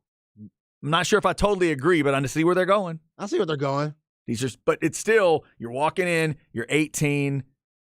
Are you allowed to, are you allowed to have some kind of mess up that doesn't get out there? Will the networks and the conferences protect these kids and protect these young men from some of that stuff? Like, hey, if there's raw footage where he's made to look stupid or he's made to look insensitive, uses a word that he doesn't need to be tweeting out, can you not let that footage get out?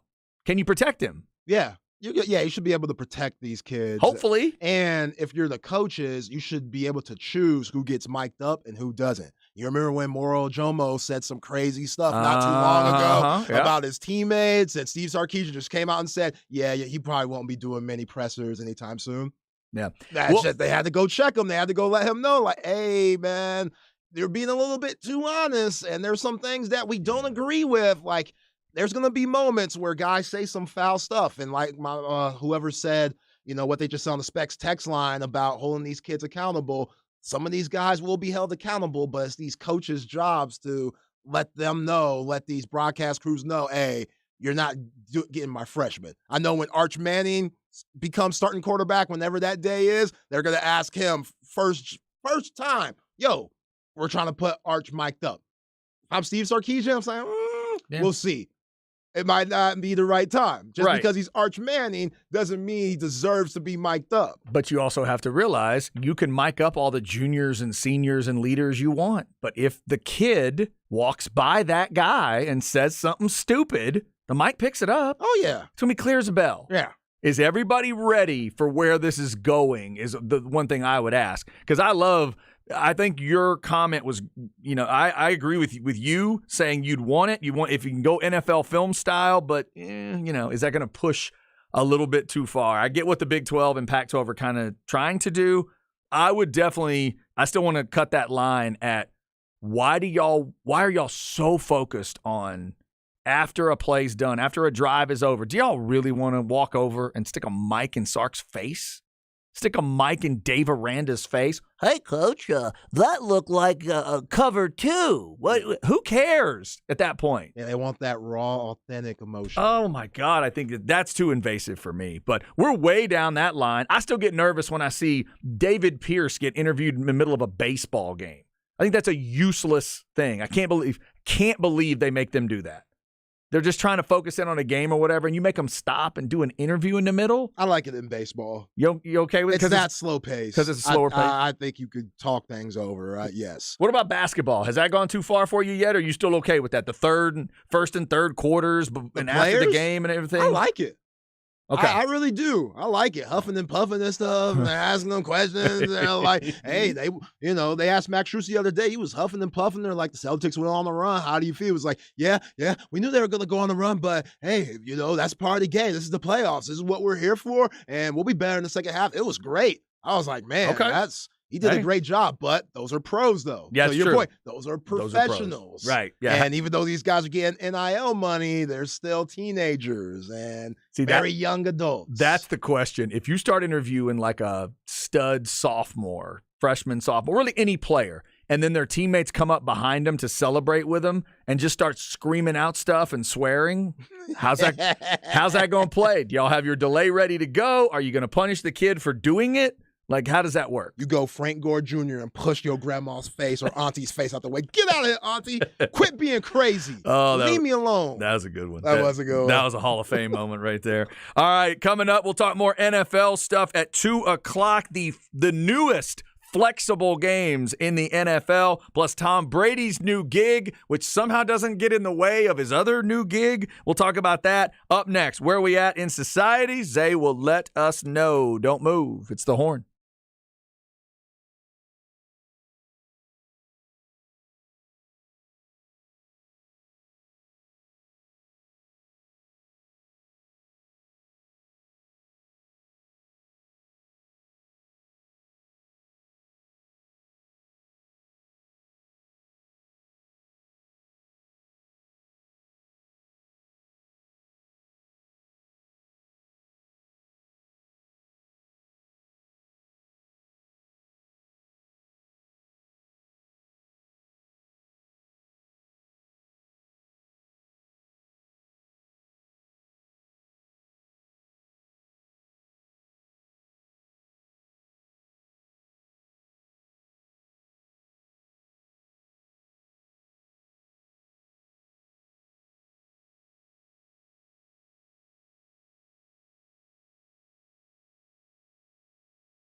Chad and Zay.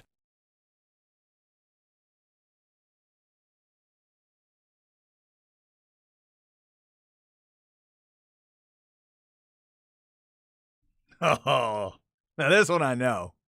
Oh, how good is this? This one I know. Come on, Tommy. Let him know. So good. It's alright if you don't. I'm not afraid of you running away, honey. Oh. Let Whew. him know, Tommy. Lord. She ain't running. Mercy. Come on, man. Tom Petty and the Heartbreakers and Breakdown from back in the day. Yeah, Tom ain't have to worry about no Cordell. She ain't running. Man. Rest in peace, unfortunately. Rest in peace. Yeah. He was a sex symbol, Chad. To many Georgia girls who lived in the forest, you're absolutely right. No, the chicks dug Tom, man. Everybody dug Tom. He's a freaking gift from above. Can't believe he's gone. Tom Petty and the Heartbreakers. Depending on the day of the week, my favorite American rock band is either them or Aerosmith, and just kind of goes back and forth. They're absolutely one of my favorites. Tom, I was probably 4 or 5 years old first time I heard a Tom Petty song and just fell in love. Some of the best simplistic, like wonderfully simplistic songwriting ever. Oh, it's great. I love Tom Petty too. Do you think the Heartbreakers get enough credit? No, Yeah, I don't. Yeah. Not at all. Mike Campbell's one of the best guitar players that ever lived. Yeah. Ever. And the rest of that band is so tight and so good.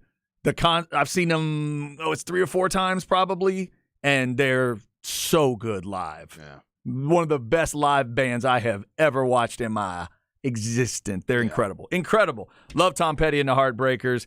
Get yourself. In fact, one of my low moments in, sort of raising my daughter as a music fan, trying to make her into a music snob, which I've done. She's too snobby on Tom Petty and the Heartbreakers. What do you mean too snobby? She can't deal with if she hears 3 or 4 or 5 songs in a row, the voice gets annoying to her. Oh. And I can't argue with that, right? There's no argument for the voice bugs me. So I was like, okay, that's why a lot of people don't like Bob Dylan. That's why some people don't get into Willie. That's why some people don't get into some heavy metal stuff. Chad, they're just screaming. I hate that voice. Yeah. Cool. That's why I can't get into Rush. Geddy Lee's voice drives me nuts. I can't do it. When he starts singing, I don't want it anymore. I was never into Boston. Those big high harmonies, they're impressive. Just not my thing. The Bee Gees, same way. I respect the hell out of it. Songwriting's incredible.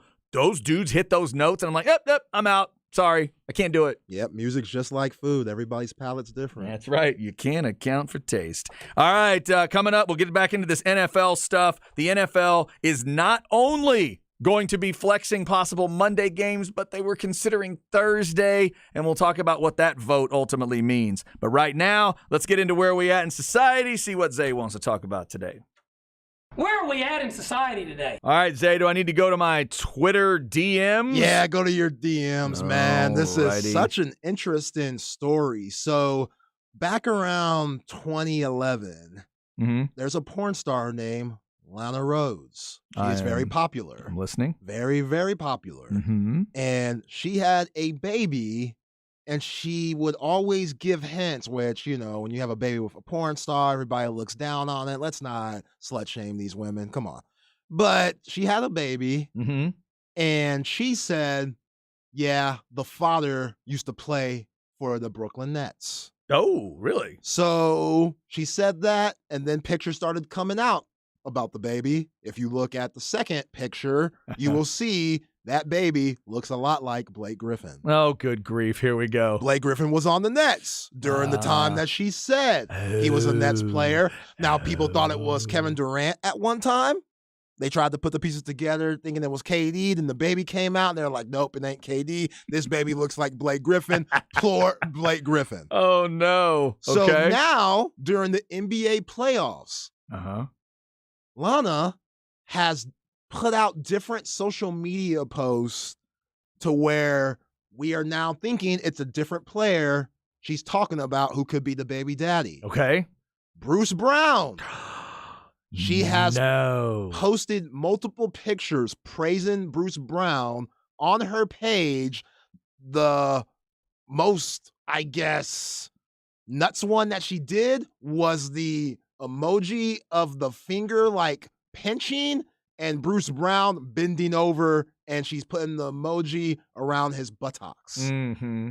And on another one. So wait, help me out on this social media thing because I'm not an emoji guy. She's saying he has a pinchable butt? Is that what she's saying? Okay, all right. On his Instagram Live, she posted looking good. On another one of her Instagram stories, she posted a picture of him dunking the ball during the conference finals. So Bruce Brown was definitely on those Brooklyn Nets teams. And now everybody is saying, Blake Griffin, we owe you an apology.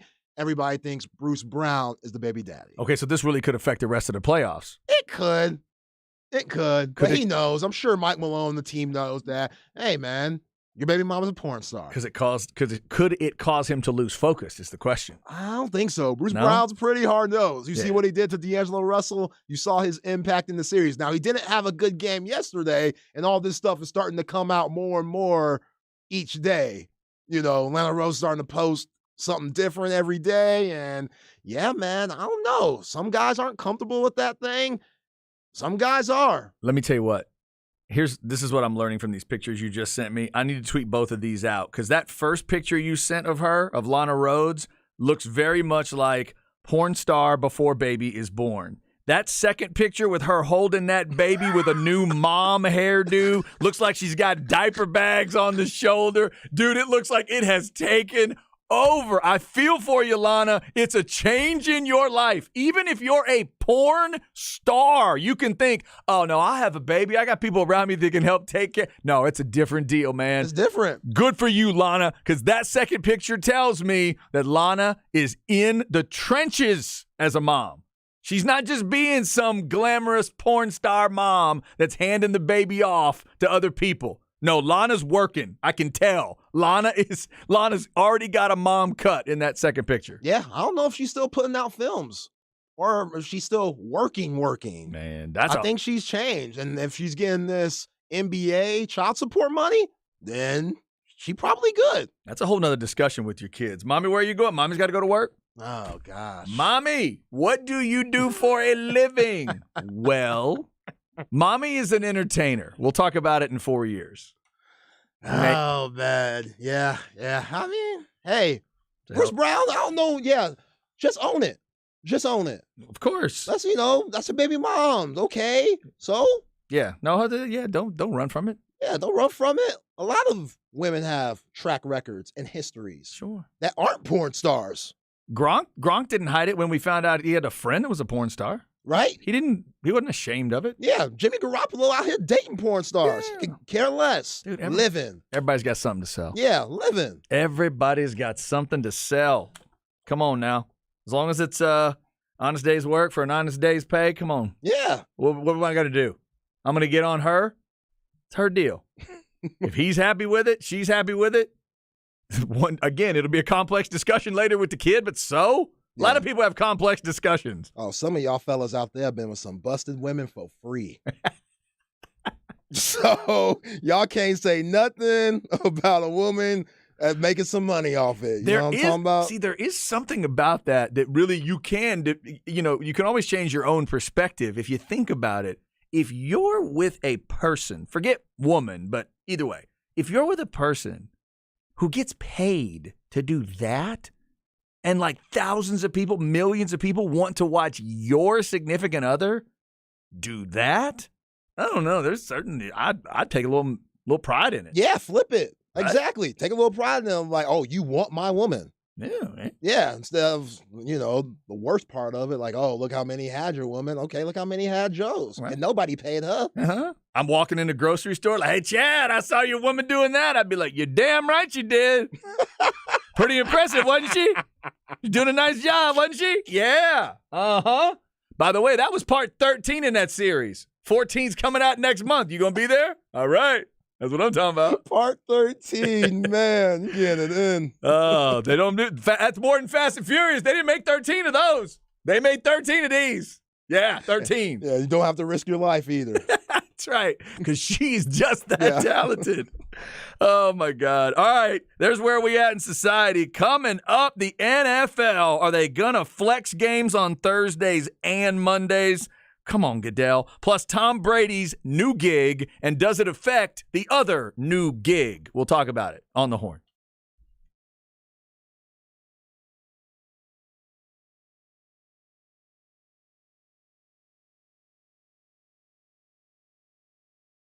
All right, this is Chad. Let's talk Apple leasing. Any car, any truck, any make, any model, and it is so simple to do. I had always heard about Apple leasing and decided when it was time to get a new car, I was just done with dealership hassle. That's what I couldn't deal with it. I know the dealerships have the cars. I know they've got what I'm ultimately looking for, but I just couldn't deal with all that hassle and sitting there for hours signing the paperwork and just all the time it takes.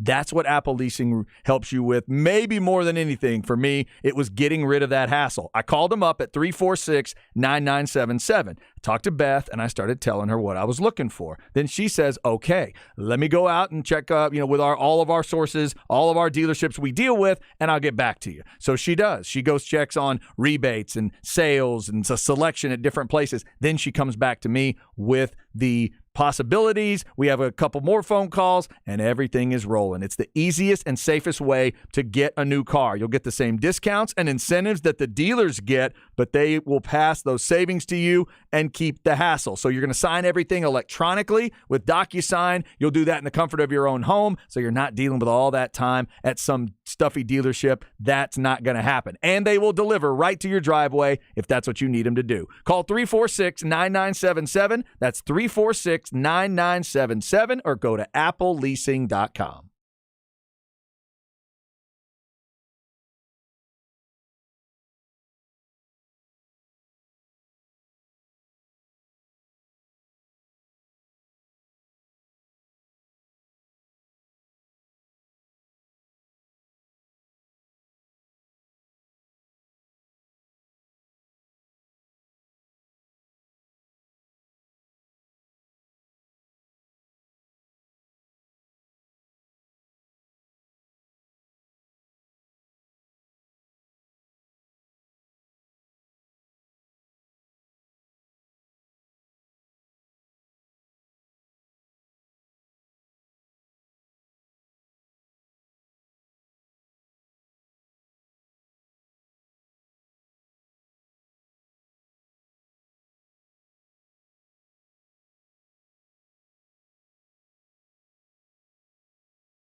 Chad and Zay.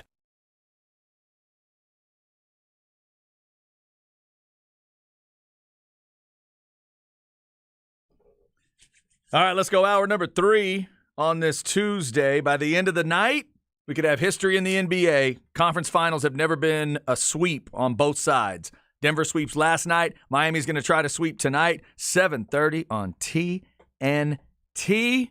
It's Chad and Zay. I'm Chad Hastings. He is Isaiah Collier. This is the beat that is starting the third hour. What do you got, Zay? Mace, what you want? Okay. Tell me what you want from me.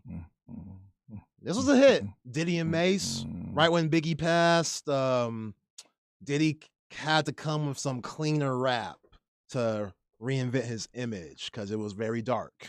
East Coast, West Coast battle got very dark. So he had to come up with some more family-friendly rap. Oh, I see. And him and Mace definitely did that for Bad Boy Records. So we couldn't just keep doing... Yeah, not a good idea.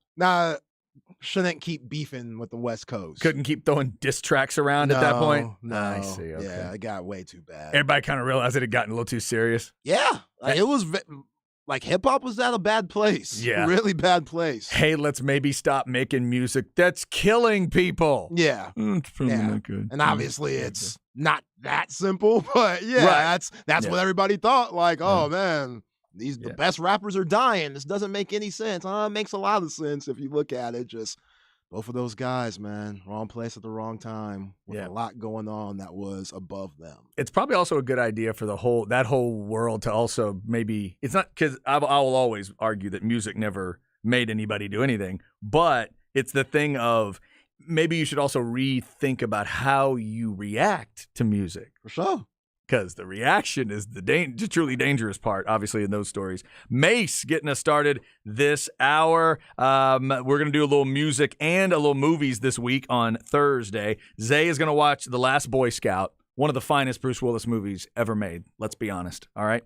Really, the question is, does Zay like The Last Boy Scout more than Blue Chips? That's what this is. I watched Blue Chips last week, and I tried to, and then just for some reason it came up of, oh, yeah, that's about that kind of movie. It's not a great movie, but it's just a guilty pleasure kind of movie. So he's going to watch Last Boy Scout. I am going to listen, and I actually have already listened to it all the way through, may do it again, listen to the Nas Illmatic album. Very good stuff from 94-ish? Yeah, 94. 94, right? Yeah, big year in 94. A lot of big albums coming out in 94. So that'll be later in the week. Tomorrow we will have a little bit of a show, but probably not much with that Texas baseball game being at 12:30 on the schedule. So we'll have as much of a show as we need to have in that 12 o'clock hour, and then we'll get you to Arlington for Texas and Kansas. So we've talked NBA today. Obviously, Denver finishing the Lakers in a sweep. LeBron with comments last night's got people thinking about, is it time for him to retire? Is it time for him to be done? So we can get into those discussions and follow that. The other thing we wanted to get into this hour is some updates from the NFL. First off, Zay, this Tom Brady story, I've been thinking there's no way it can work out, but apparently it can. So we need to go through the logic of this. Tom Brady is going to be a minority owner with the Raiders. Apparently that's going to happen. And then I'm reading through the story. I'm like, somebody's got to say something about Fox here. Fox apparently knows about it and already signed off. Yeah. So how can a former player, forget that he's a former player, how can a minority owner of an NFL team be an analyst on Fox?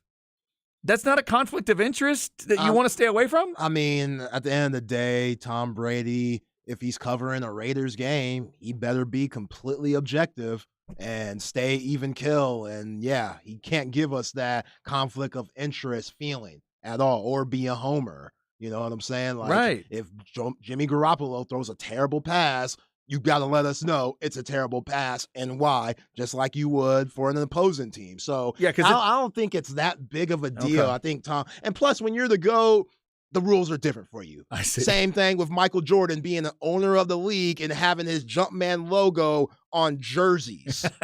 Like that, when you're the GOAT That's fair. in that Okay. specific sport, professional sport, the rules are different for you. Okay. So Tom Brady, yeah, they're going to be a little bit more lenient to the things he can and cannot do, just like Michael Jordan has that same ability in the NBA.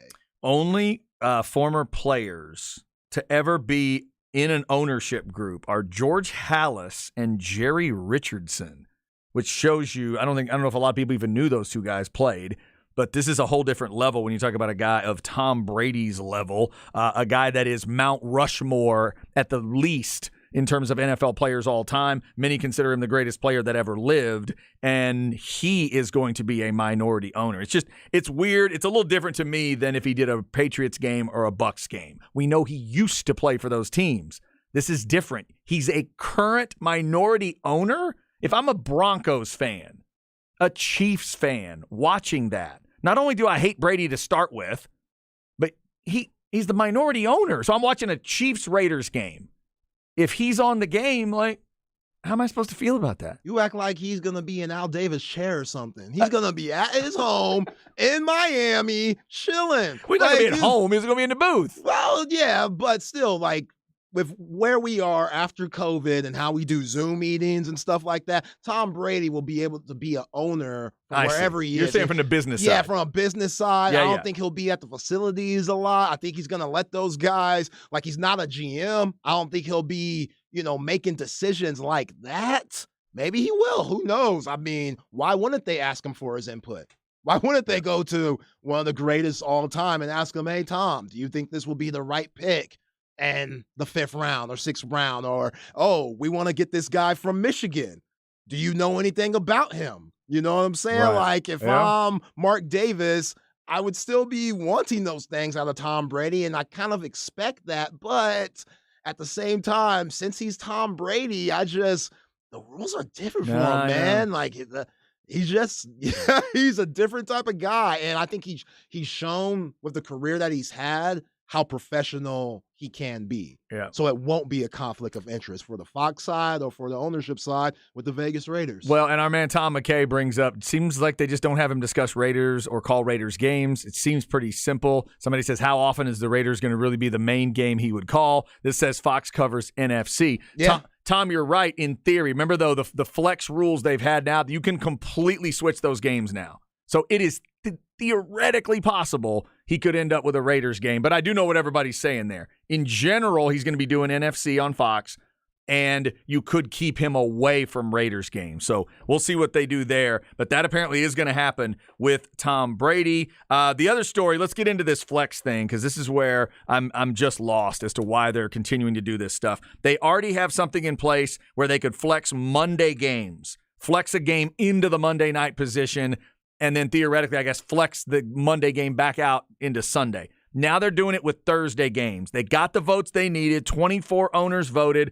Starting with week 13, you can flex a Thursday night game to a Sunday and then take one of those Sunday games and flex it back to that Thursday. They're saying, Zay, they will only do this a maximum of 2 times. My question is, why 2 times? What is the ultimate usage of this?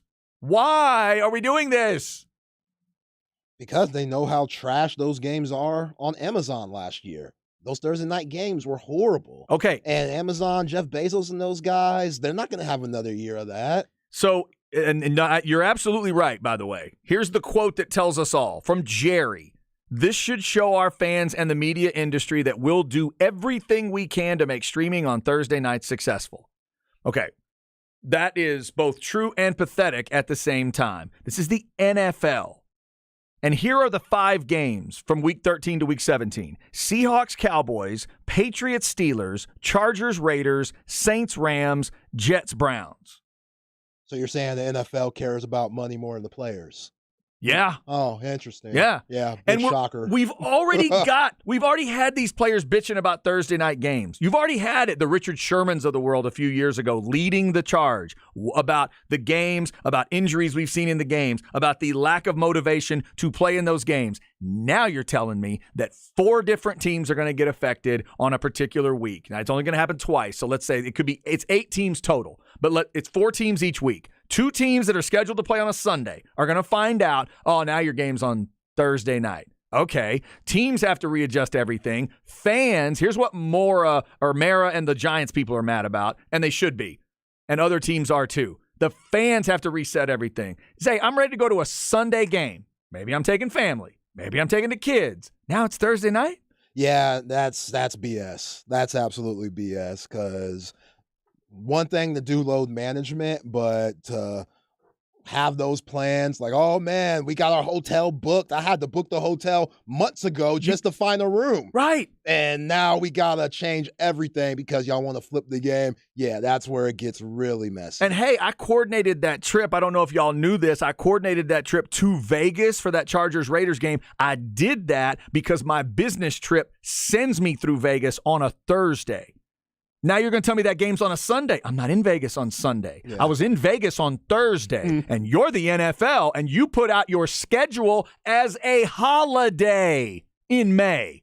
And now you're telling me it could change? Yeah. Just magically could just change. They all about their money. The Oh. owners, those front offices, the franchises, they're all about their money first. And then if we could think about the players after, then I guess we'll do that. But yeah, the whole point of Thursday night games originally was they would be closer matchups. So you would probably see Pittsburgh maybe playing Philly. That's a really big game because those are historic franchises. But you get my point, them being in the same state, Yep. it keeps it a little bit closer to maybe avoid travel. Now, when they're flipping games, especially for the Cowboys, like Cowboys NFC East, you're traveling 3+ hours no matter what because you got to play the Eagles, the Giants, etc. Yeah. Dude. Reds, what football team? Commanders. Redskins, yeah, Washington, right. Zay, the first one's Seattle, Dallas. If I'm a diehard Seahawks fan and I make plans to be in Dallas at Jerry's Spaceship on a Thursday, and then you just tell me, hey, it's Sunday now.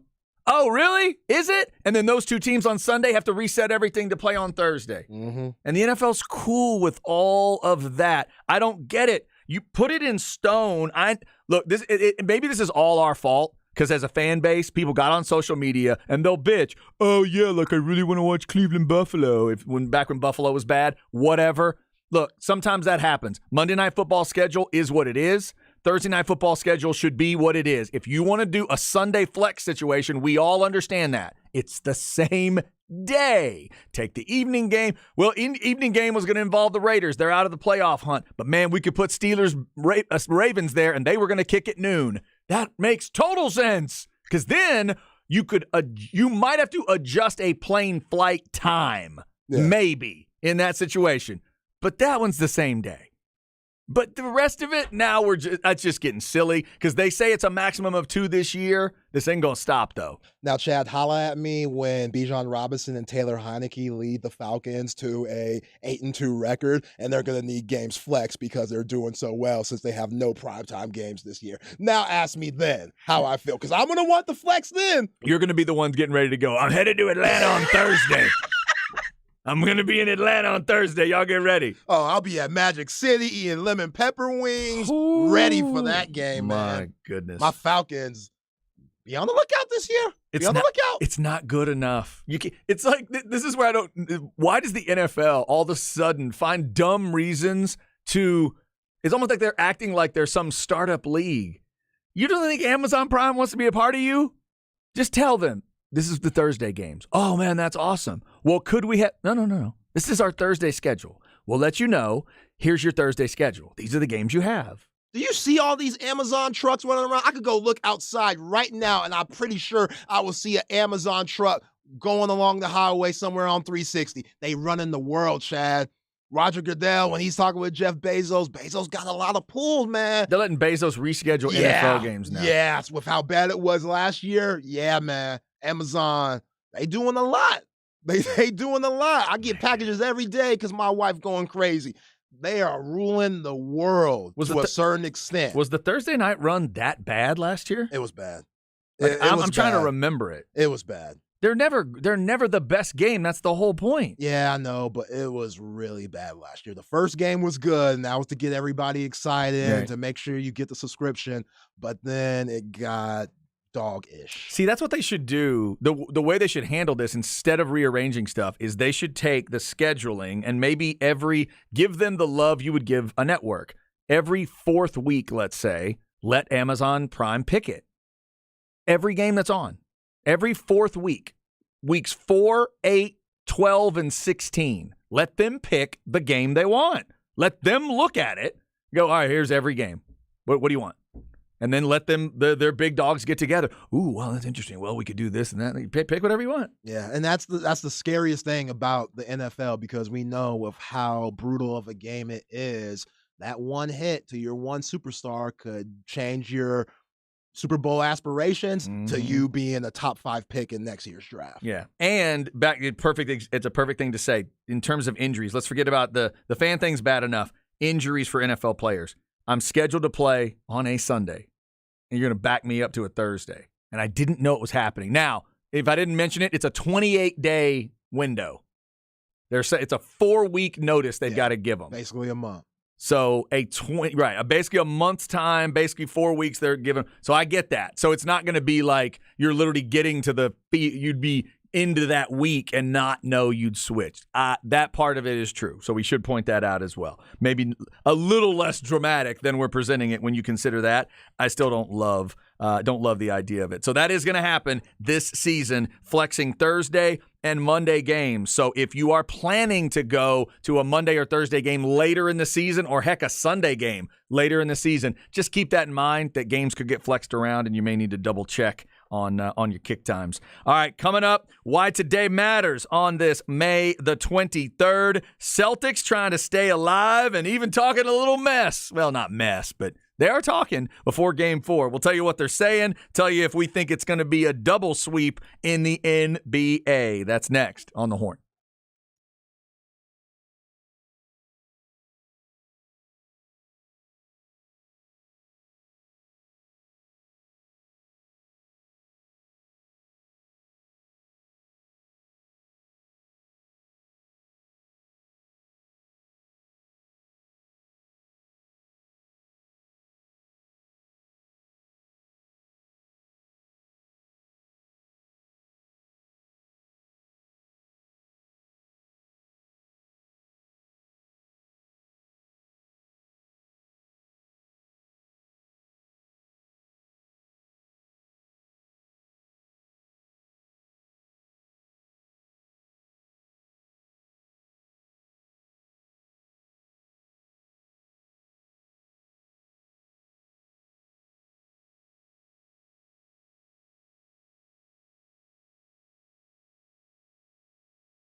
Chad and Zay.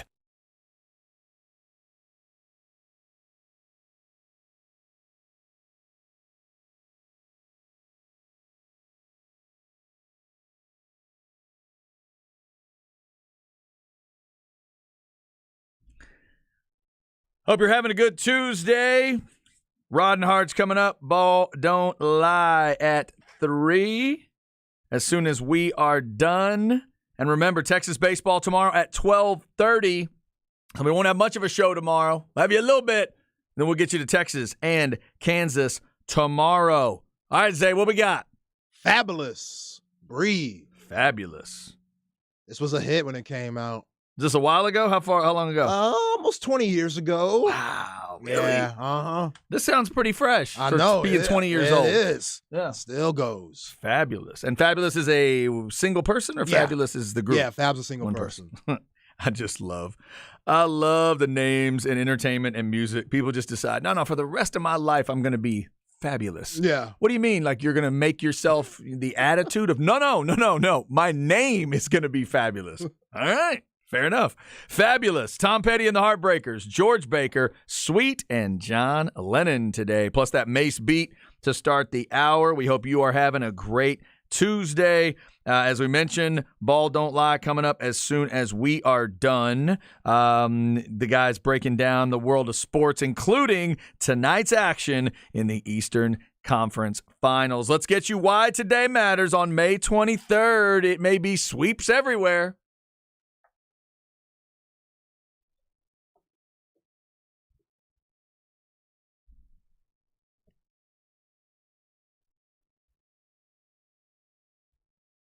All right, it's one sweep down and technically 3 to go. If you are also a hockey fan, if you're looking for the history there, the NBA has never had 2 sweeps in the conference finals at the same time.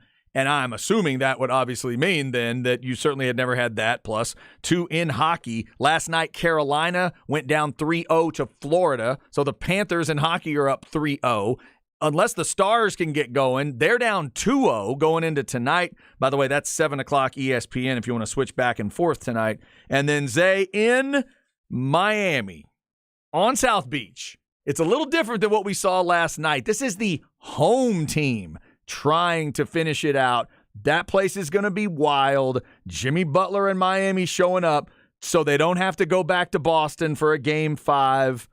Man, I said it yesterday, and I'll say it again right now. It's going to be a special performance if Boston pulls this thing off. I got Miami, and maybe Miami huge. Yeah, and this is a Boston Celtics team that we saw give up in Game 3.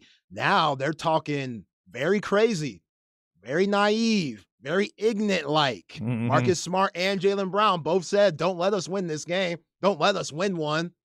Okay. What, now you're threatening competency? Yeah, I don't really understand that. Do y'all know the history of teams being down 0-3? Nobody has ever done it. Nobody has ever won. I get it. It's nice to have confidence. You need some if you want to at least attempt to do it. But, man, with what we've seen these last 3 games in the Eastern Conference Finals, what they're talking and what they put out on the floor ain't the same. I wouldn't even let LeBron and Anthony Davis play that game, but at least they were losing close games. Oh, yeah, all their games were close. It was a weird, tight 3-0 for them. And last night I was watching thinking, man, if they could have just figured out a couple things and it was 2-1 and they were threatening to tie it up. Yeah, like Anthony Davis not fouling on threes and stuff. Exactly. This could have been a whole different series. Boston's been on the business end of a dump truck a couple times, just getting flattened throughout big hunks of the game. And the last game was, a 26-point margin? But they beat them worse than that. Yeah, and I get why you have confidence in the Heat blowing them out tonight because of what they saw the Nuggets do last night and knowing how much time they're going to get exactly when it comes to rest before the first game of the NBA Finals. You saw Kevin Love kind of tweak his back in Game 3. They're going to need him in the Finals. I'm not saying he's going to stop Nikola Jokic. Nobody can, but at least have a big body out there to where if Nikola Jokic wants to guard Kevin Love, then he's going to have to guard him on the perimeter because Kevin Love can shoot the 3. Then on the opposite it in. Kevin Love, maybe a little elbow to the ribs, just, tire him out by doing some things, being physical with him, because him and Kevin Love are built the same stature, even though Bam Adebayo, that's going to be his matchup for majority of the finals. Still, they're going to need all of Kevin Love. And if he could get that type of 8-day rest that I know he could use at his age, being 30 plus,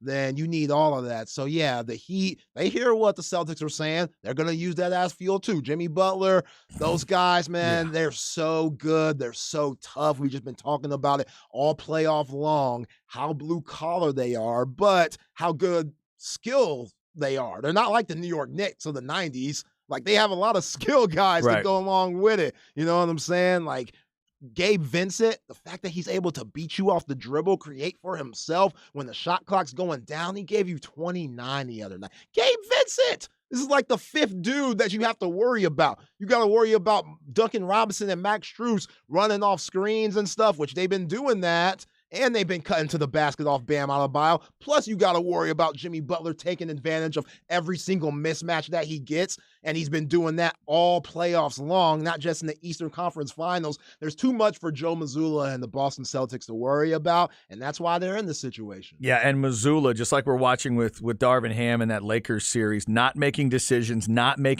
quickly enough, letting just a thrashing take place in front of you. You don't call any timeouts. And for Miami, the versatility of the weapons they have. As if I'm looking forward to that possible series with Denver, one of the advantages I think they might have if you're leaning Heat, it's that they are maybe a little deeper and a little more dangerously deep.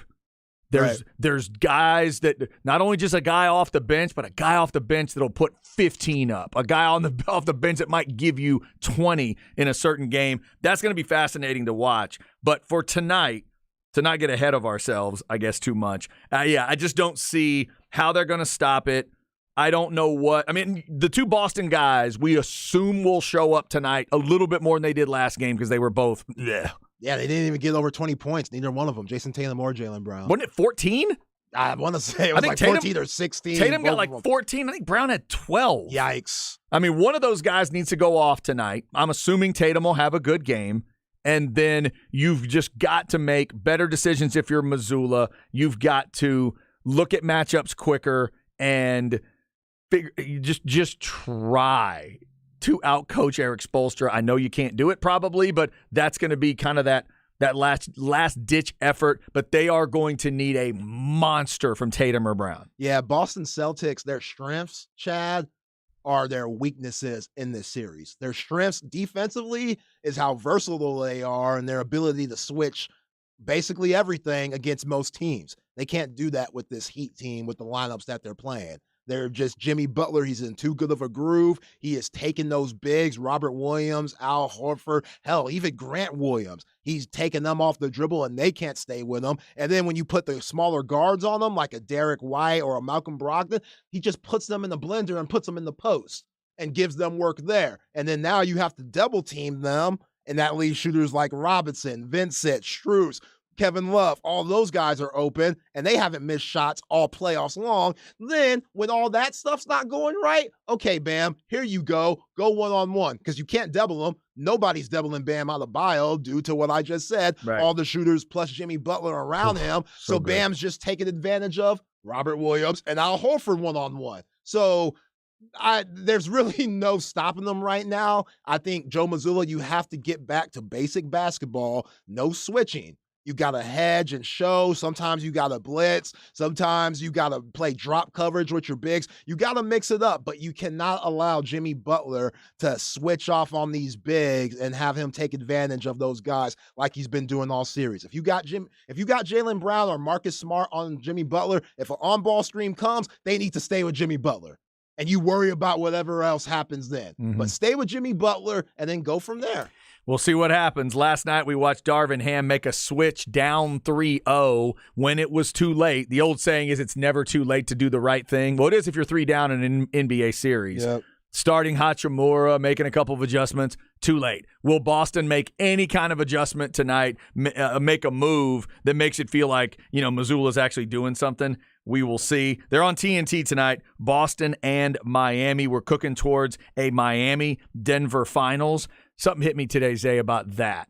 If we end up with Miami-Denver, not only are you looking at a little bit of travel from one to the other, you're looking at a specific issue with both places because the obvious one is Denver, the altitude. Yeah. What the thin air can do to you. But then I think it was Jalen Rose I heard talking about it the other day, where he's like, look, everybody likes to talk about the South Beach part of Miami. It's true. You can get lost and distracted. He said, but that heat doesn't get talked about. When you are a team not used to stifling heat and you have to go down to that Florida, humidity and with stuff. all that water. You're not playing. Obviously, it's not necessarily inside the arena, but you're going down there and it kind of saps you a little bit. They don't talk about that a lot, but you're going from that to the altitude back and forth. That arena is right on the water. Is it really? I've been to a game there. It is right on the water. It's absolutely beautiful. I'm sure. And yeah, I've never thought about that before. That's a great point. I didn't really thought about it either till I heard a former player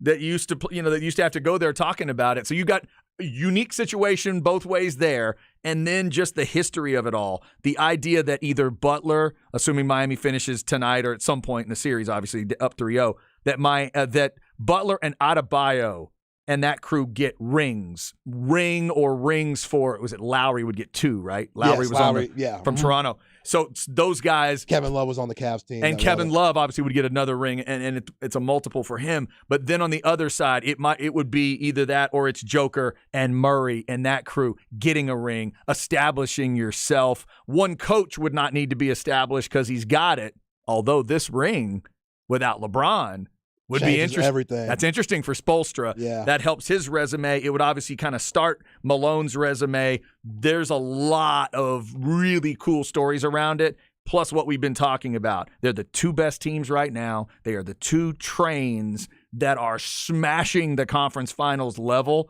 They should be playing each other. And it's almost a shame we got to wait for so long to start, but I cannot wait for June 1st. Yeah, I can't wait either. It's going to be a lot of fun, and yeah, both teams deserve it. Both teams definitely deserve it. I mean, they had heartbreaking losses in the bubble, both to the Los Angeles Lakers.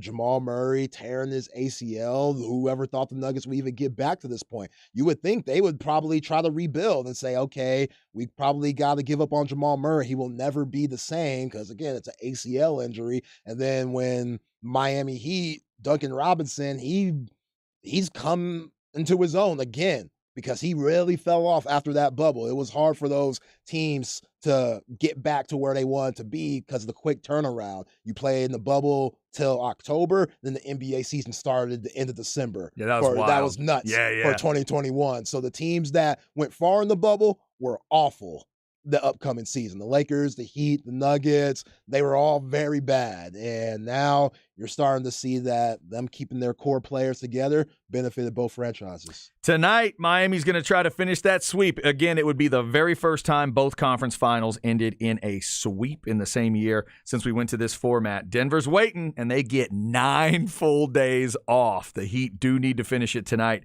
for that part of it and not keep it going. We'll see if they can do it.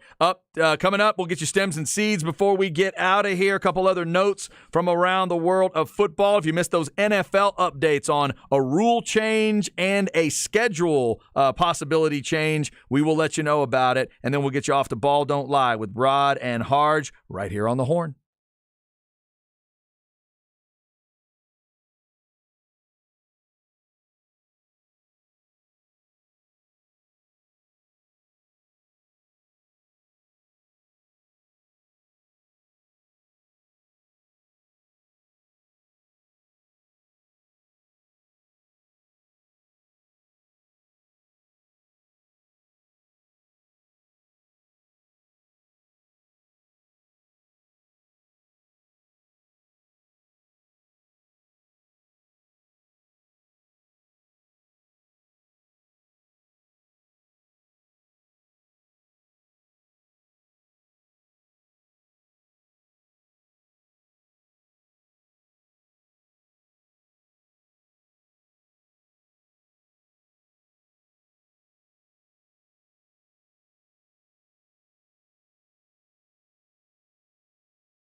Chad and Zay.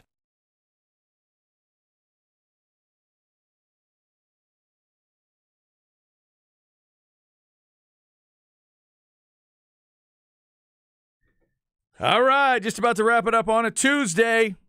Do I have any shot here, Zay? No. Okay. What do you got? I heard a Dirty South reference. Yes, we are in Houston. Oh, okay. Coming from Houston. What do you got? Little flip. Little Flip. All right. Way we ball. This is a newer artist? No, Or he's has old. this been around? Okay. Yeah, it's been around.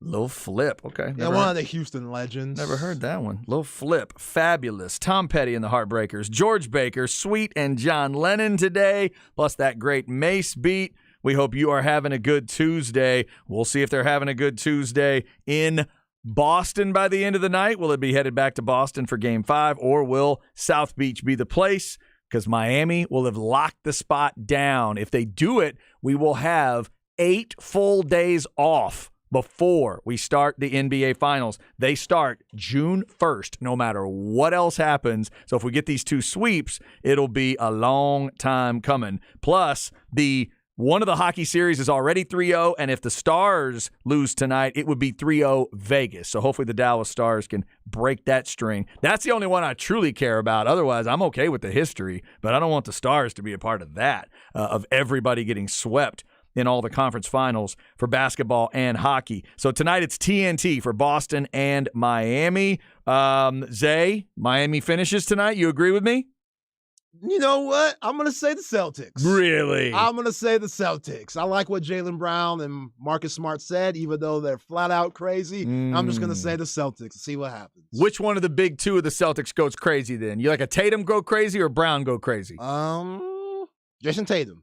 Because if one of them has a score total that starts with a 4, maybe. I think they're going to need 40 plus. Yeah. It's going to need to get nutty. We'll see. We'll see if they can do it. And Tatum can get in those grooves. We've seen it. We'll see if it can happen tonight. All right, let's go stems and seeds here. A little football and, actually, all football. Here we go. No stress, no seeds, no stems, no sticks. Brought to you by AV Consultations, 255-8678, or go to avconsultations.com. NFL notes here. If you missed it, owners have okayed the flexing of Thursday night games. You do have to have a 28-day notice on that. Weeks 13 through 17 is when it can happen. Won't happen more than 2 times this next season. We also talked about the new fair catch rule in the NFL. This is only on kickoffs. Fair catching a kickoff puts the ball on the 25 no matter where the ball is fielded. So kind of like what we've seen in college, they're trying to keep things safer there. The other note that just jumped out to me, Zay, is Lamar Jackson. How about this? This is the first time he's ever reported for voluntary offseason workouts. Ever. Yep. He's there. First day, he's missed like 1 practice, but he has reported today for their organized team activity. If I'm a Ravens fan, that's great news. Oh, how can you not love that? Woo! He got his money. He's happy. He understands that guys like Zay Flowers and Odell Beckham Jr. are new, so they have to start developing the chemistry. And yeah, man, all about business now. And bring in an experienced guy like Nelson Aguilar. I'm assuming Mark Andrews would be a part of the mix as well. What's he look like this year? He's still one of the best tight ends in the league. And you know, one of my stories in the NFL this year is Todd Monken going back to the pros.